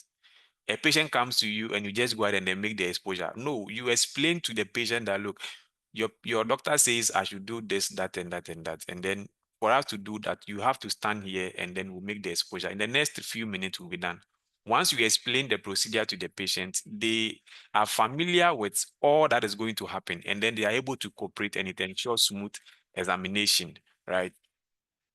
So instructions to the patient is very necessary. That cannot be overlooked, right? And then lastly, please wear your your dosimeters during work. That is what an example would be the TLD badge. As a radiographer or technician, in as much as you put in place all of these measures, sometimes you may end up having some remnant or secondary radiation getting to you. So we use the dosimeters or the TLD badges to measure the amount of secondary radiation that gets to us as operators, right? Now, more of a summary. Radiation safety, we are supposed to take into account collimation and proper centering. Proper centering goes with collimation. Once you center properly, you are able to collimate well, right? And then, like I established earlier, double check your exposure factors before making the exposure. Don't overlook the use of dosimeters, example, the T or the badge and other types. Ensure beam perpendicularity. It means that if you want to acquire a chest X-ray, ensure that the detector and the tube are well aligned. How do we ensure that? There is the presence of goniometer feature of the tube. Ensure that the tube is perpendicular to the detector and parallel to the ground. It means that the tube should be at 90 degrees to the detector, right? And always, when the need arises, please use the protective apparels, that is the lead aprons. So this is an example of TLD badge or dosimeter, and this is a good way to position or ensuring perpendicularity or beam perpendicularity, and this is a bad way of doing it, right? And this is an example of a lead apron. Now, the operator should also take into account, we've spoken about this already, that is the patient flow, that is the entry and then the exit, the primary beam direction, and then three main keys that cannot be overlooked is what what we call the principles of radiation protection. For me, for me to easily remember them, I keep them as JOD, right? JOD. It means that justification, optimization, and dose limitation. So the principle is that simple, right? Justification, always ensure that every exposure that you make is justified. It means that the benefit should override the risk, right? Let me just keep it that way. And then optimization, it means that we are saying that for your exposure factors, always keep them as low as possible, right? In my previous demonstration, someone asked the question where said we are using 90 on 1. Clearly, I can see you are applying the high KVP, high KV and low MAS kind of principle, right? But you can equally use 80 on 1 and acquire the same image quality. So then you have to stick to the lower exposure factors, right? But then don't lower the exposure factors such that the diagnostic quality of the image is compromised. That is not the case.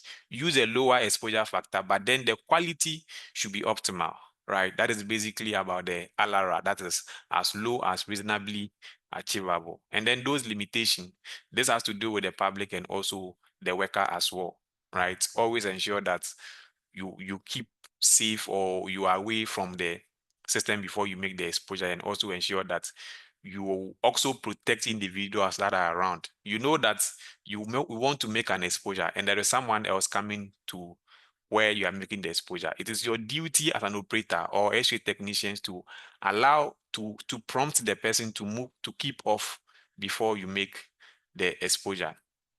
We can keep other cautions.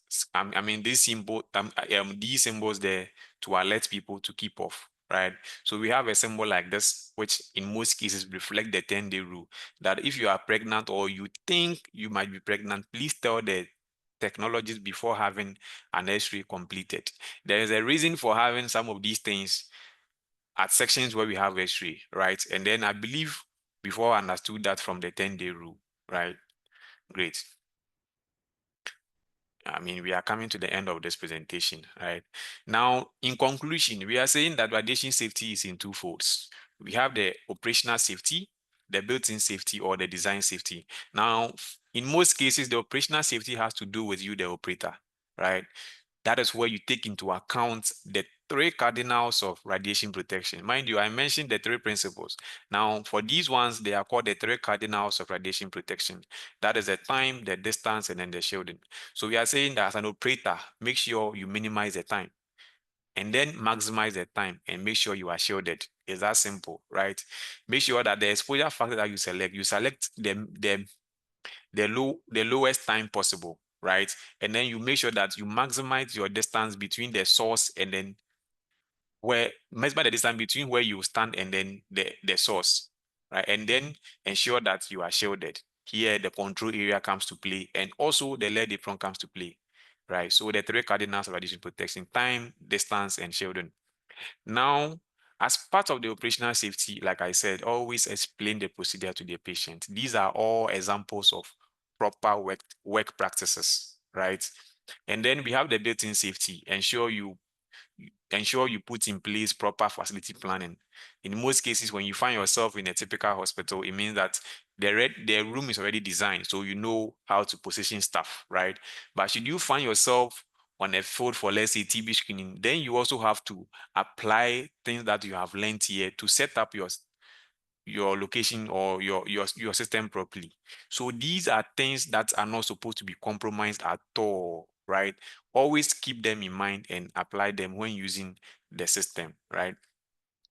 And then the last one that we have is equipment type approval. So here we are saying that ensure that the system that you are using is approved and endorsed globally. And you know, Delft, we have a lot of equipment. We have the Delft Light, we have the Mac system, and other ones. These are systems that has gone through the standard test and have been approved globally to be used.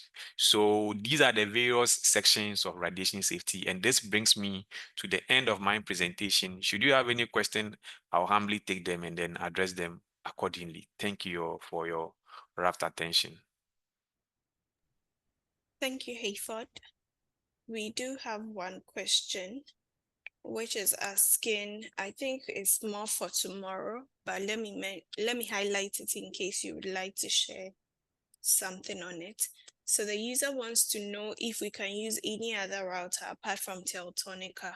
For example, maybe Wi-Fi extenders for longer distances. Should we Thank you keep very it for much. tomorrow? Thank you very much, Ella. So I think with this question, personally, I will advise that at all time, let's use the router that comes with the system. But tomorrow, like Ella mentioned, we'll have our IT person on board, and then we'll keep this question in mind, this particular question in mind, and then he will address that for you, right? But at all time, if the one that we provided works, let's use that. But of course, it's a good question. So hopefully tomorrow we'll address that. Okay, thank you so much. So if you have any questions specifically on radiation, please send in your question and we will be happy to answer. Before moving on, so your questions are still welcome, but I would just like to introduce all of us to the e-learning platform. So for Rosemary and any other person who would like to know more about our systems, we have the e-learning platform, which is self-enrollment and very easy to access. So there's this QR code and there will be a link in the chat which would take you to the e-learning platform. It's a self-enrollment, so you do not need us enrolling you. You can just enroll yourself by using your email, and then you create your own username and password. As you can see from the image below, it has presentations on all our modules. So for the Delft slides, we have a new configuration as well, which we are now using. The one Sahine presented earlier on, which is a tripod stand. We have that as well. So please ensure that you have access to the e-learning platform and you'll be able to get more information on the system. And also the good thing is you'll be given certificate of completion after that. So please ensure to use it. So I'll leave this QR code for some few minutes so that we can all scan and have access to it.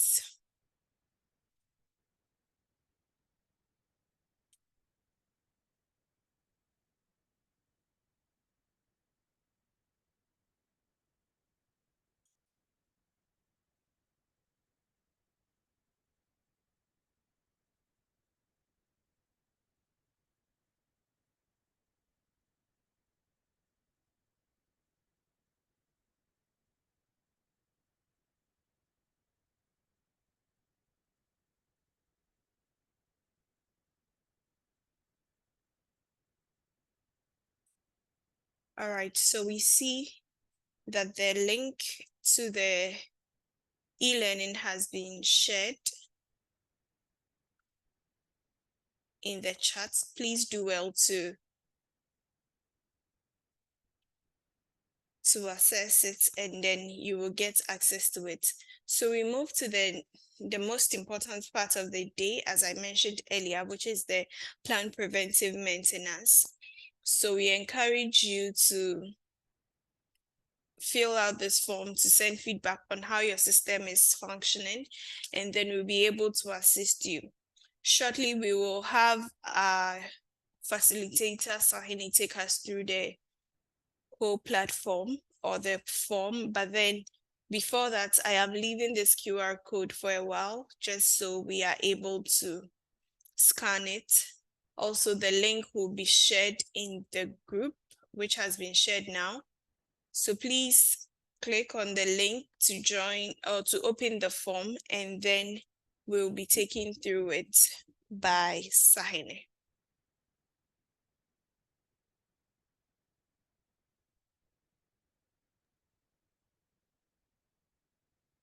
Okay, thank you, Ella.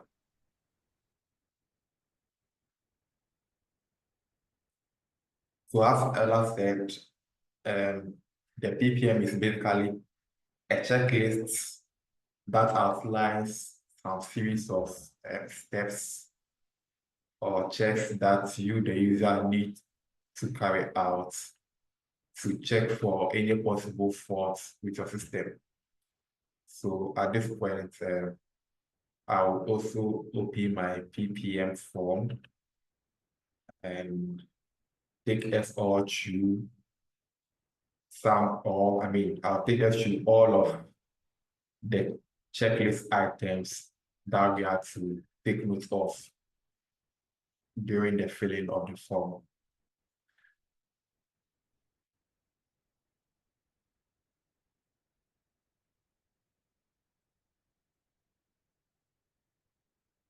Okay, so if you scan the QR code or if you click on the link, this will be the page that will open for you. So for the first page, you basically need to fill your personal details, email,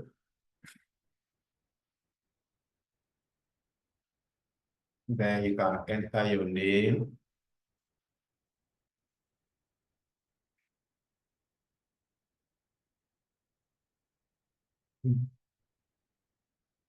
the next item is your country, then you enter the sites where your system is located.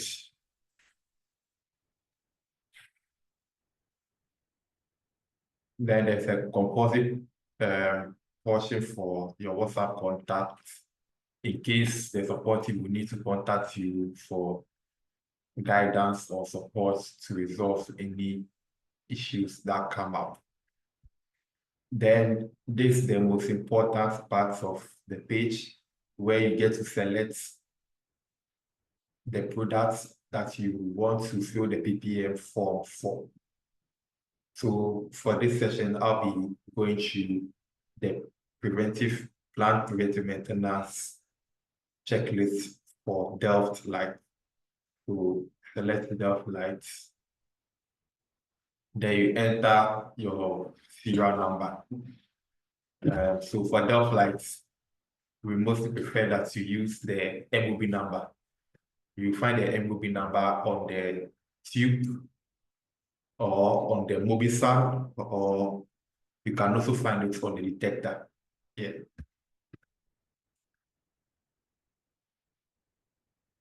Then when you are done, you click on accept and move to the sorry.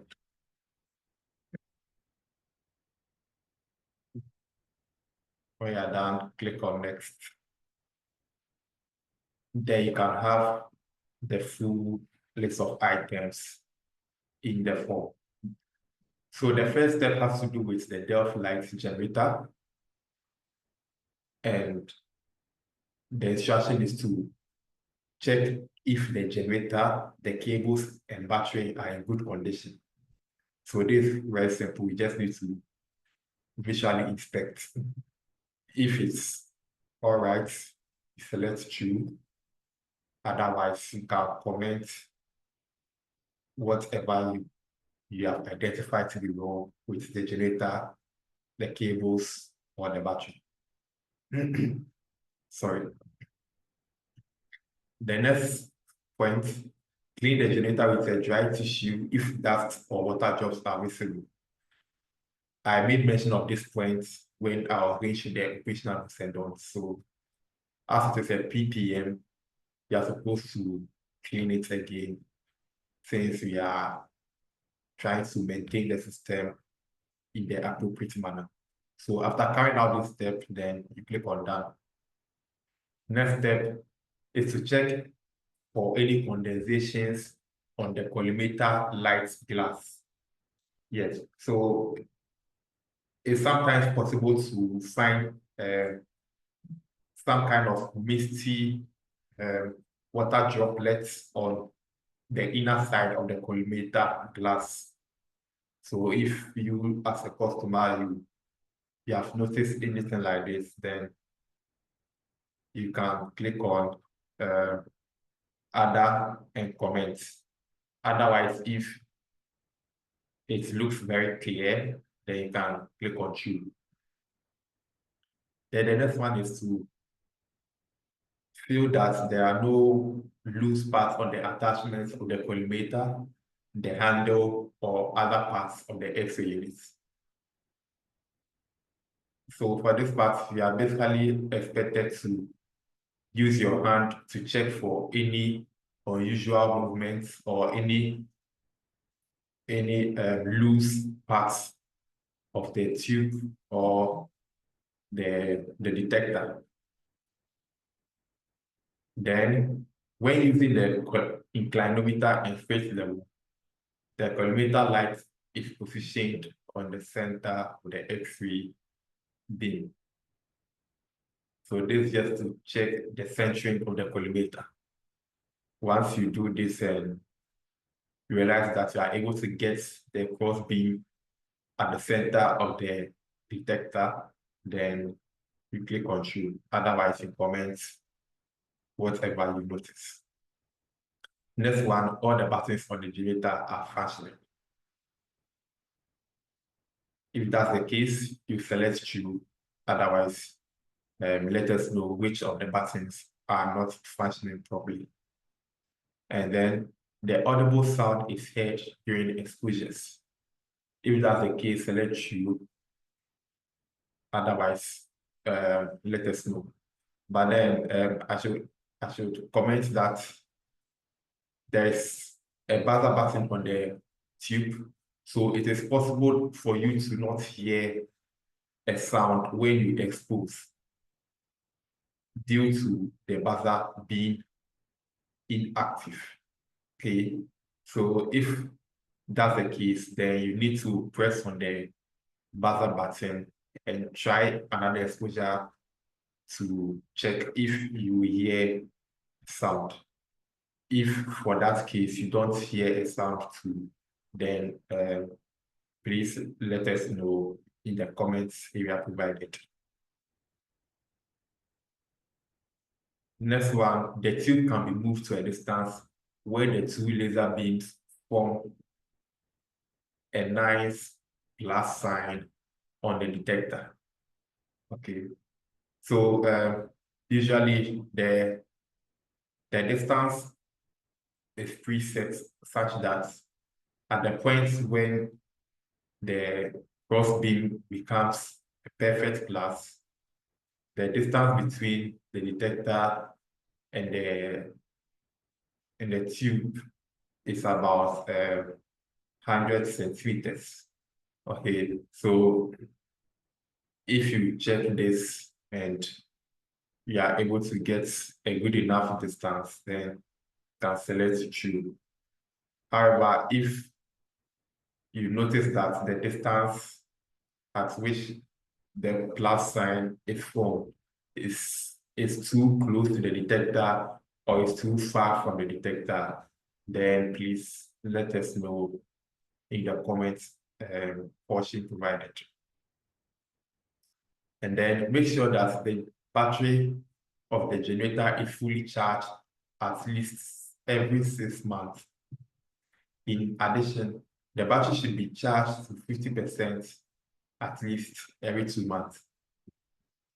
So this portion is actually for users that normally go on very long screening breaks, let's say 6 months without any screening sessions or more. or even less, maybe 4 months. So if you are an operator and sometimes find yourself in such a situation, then what you're supposed to do is to ensure that you charge the batteries every 2 months. Okay. Or if you can't ensure that you can, if you can't ensure that you recharge every 2 months, then every 6 months, you should make sure that the battery is recharged fully. Now, the next part is related to the stand.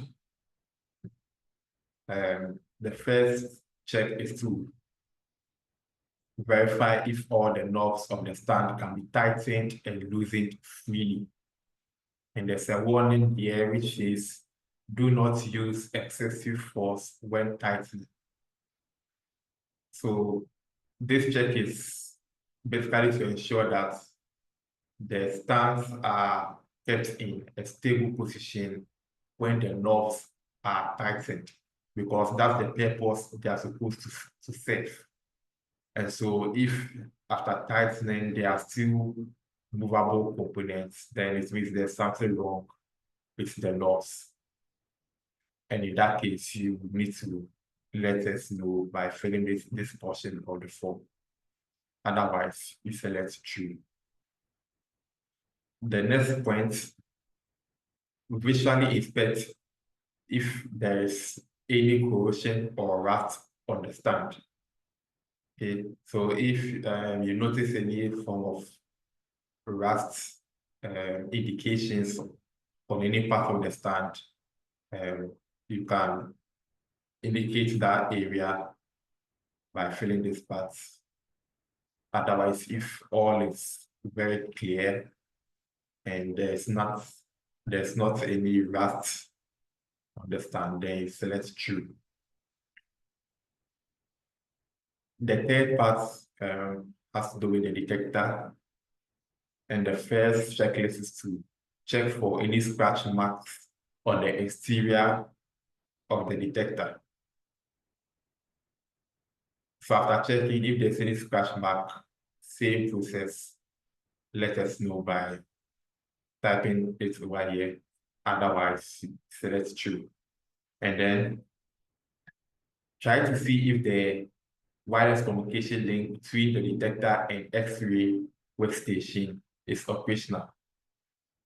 So for this, you basically need to check for detector connectivity and communication between your detector and the workstation using the cable, the detector serial cable. So if you are able to make an exposure and get an image of your laptop whilst it is linked to the detector via the via the wireless means, which is by use of the Wi-Fi dongle, then you should select true.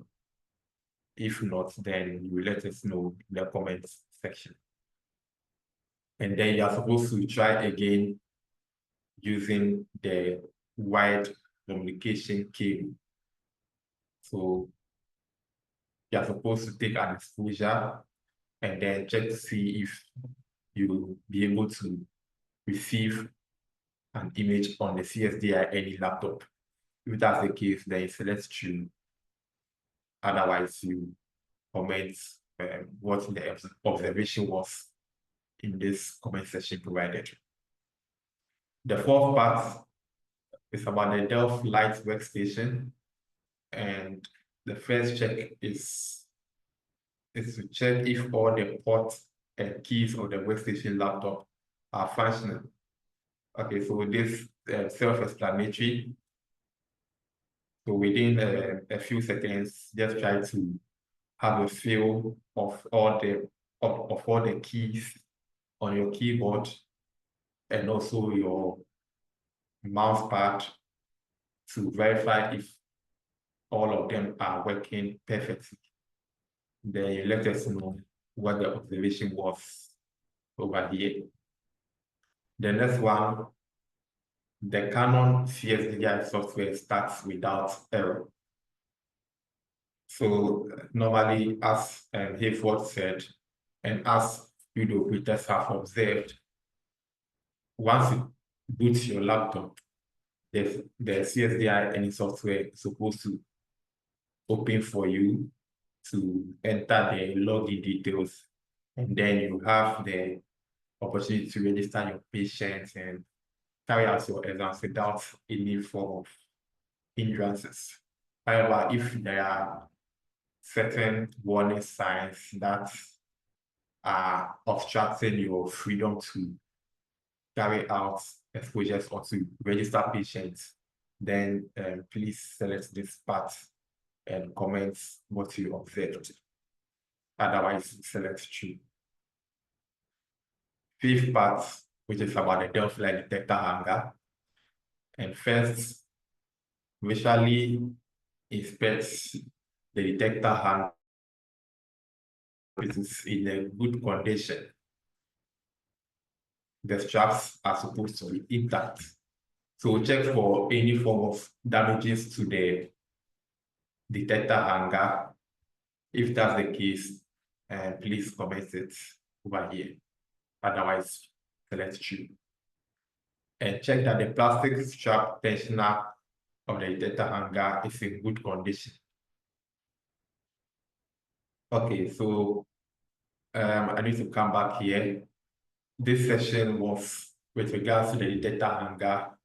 Okay, so this was the point was referring to. Check that the detector hanger is in a good condition. Okay, so the ridges and the handles are supposed to be in the proper shape so that you can be able to hang the detector on it. Then the second part is about the plastic strap tensioner of the detector hanger. So the strap tensioner refers to this side over here. Check to see that the strap tensioner does not have any form of damages. Moving on to the Delft light solar panel. And the first check is to verify if the solar panel charges when the charger is plugged in. If you are able to do that, select true, otherwise select other. And you observe that when the solar panel is connected to a power source to charge, you notice that the display LED blinks blue.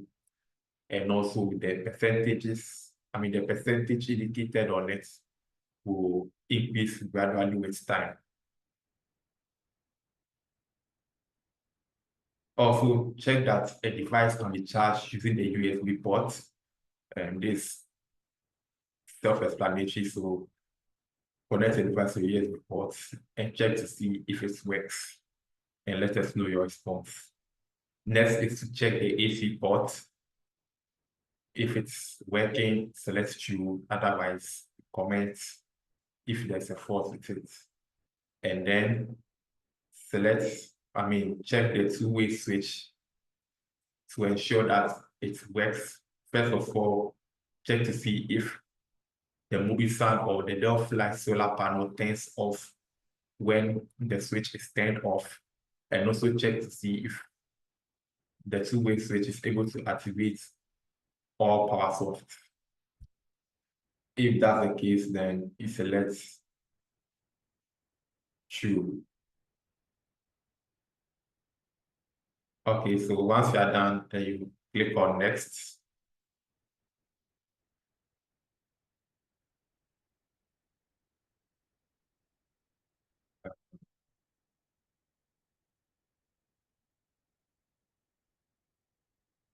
Sorry. So once you're done, then you click, I think I unticked many boxes. Okay, so once you have responded to all the questions, then you'll be able to submit it, and you have one last prompt, which is to provide any form of remarks or any irregularities you may have noticed with the product. So if there's any comments or worries or concerns, you can input them in this part provided. Then you click next. And then over here, you have the liberty to request for a copy of the response. So if you want that, then you can toggle it and click on submit. Okay, so this is just a confirmation if your response has been duly recorded and submitted. So this is a simple method to go through the PPM checklist for the Delft Light system. If there's any concerns, you can ask them and I'll duly respond to them. Thank you so much, Sahine. So just as we've been saying, once you submit, a ticket will automatically be created if you have any abnormality with your system. So if you do have any questions regarding this, please send it to the Q&A box and we will attend to that. While we wait to see if we have any questions, we will proceed to the next part of the system and of the session. And I would like to remind you that we have translation options available on the Google form. So you can follow the steps, these 4 steps to select your preferred language. Please ensure that you do that and feel free to answer your questions in your preferred language. We would translate and get to see how we can assist you. All right, so to the evaluation part, this is the means for you to send us your feedback on what you think or what we should include. So we have them in various languages. We have them in English, in French, in Russian, in Portuguese, and in Spanish. So please do well to scan the QR code for your preferred language and then answer or submit your feedback. So the links are also going to be in the chat box. If you want to fill the form in English, please select English. If you would want to submit in French, Russian, Spanish, or Portuguese, please do so as well.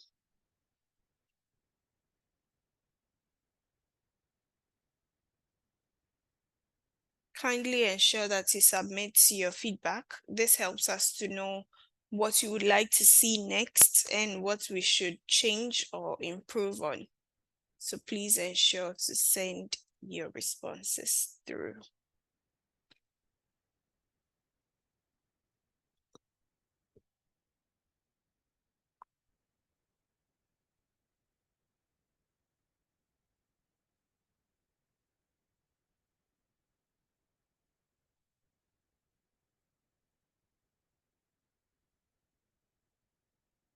While we fill the form, I would like to remind you that as part of this process, we want you to send in any issue you are having with your system to the help desk portal. As my colleagues have already mentioned countless times, the help desk is always available to support you if you have any issue.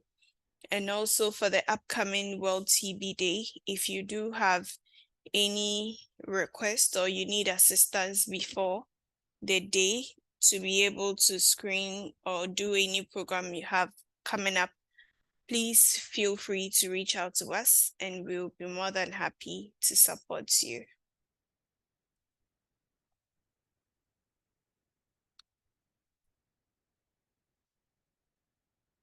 Also, if you do have some questions, you can bring them and then we will answer them for you.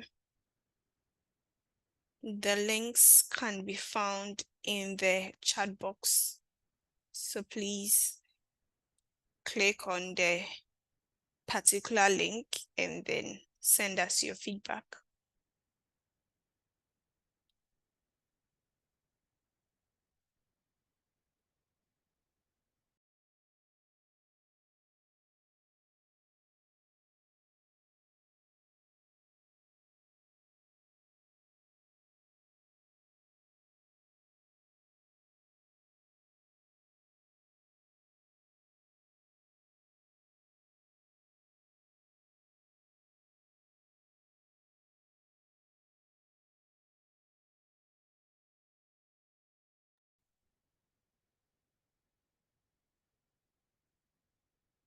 I believe we have answered all the questions so far. If you sent any question and you haven't received any response, please let me know, and then we would attend to it. As far as I can see, we have answered all the questions. But if there are any we have missed out on, please draw my attention.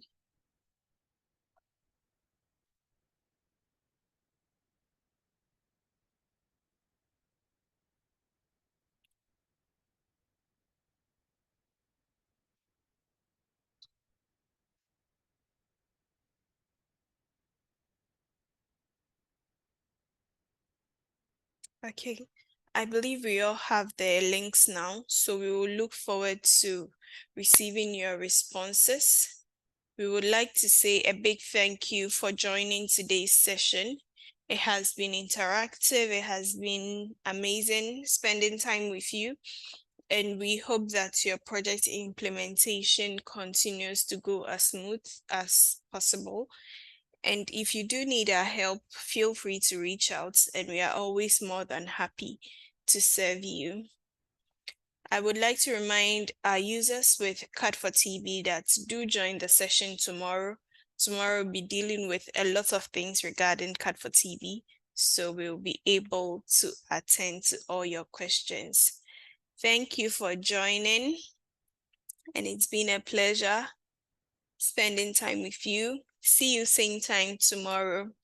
Enjoy the rest of your day. Enjoy the rest of your evening. Good night to our users who are in their evening already. Good afternoon to everyone who is now in their afternoon. Bye.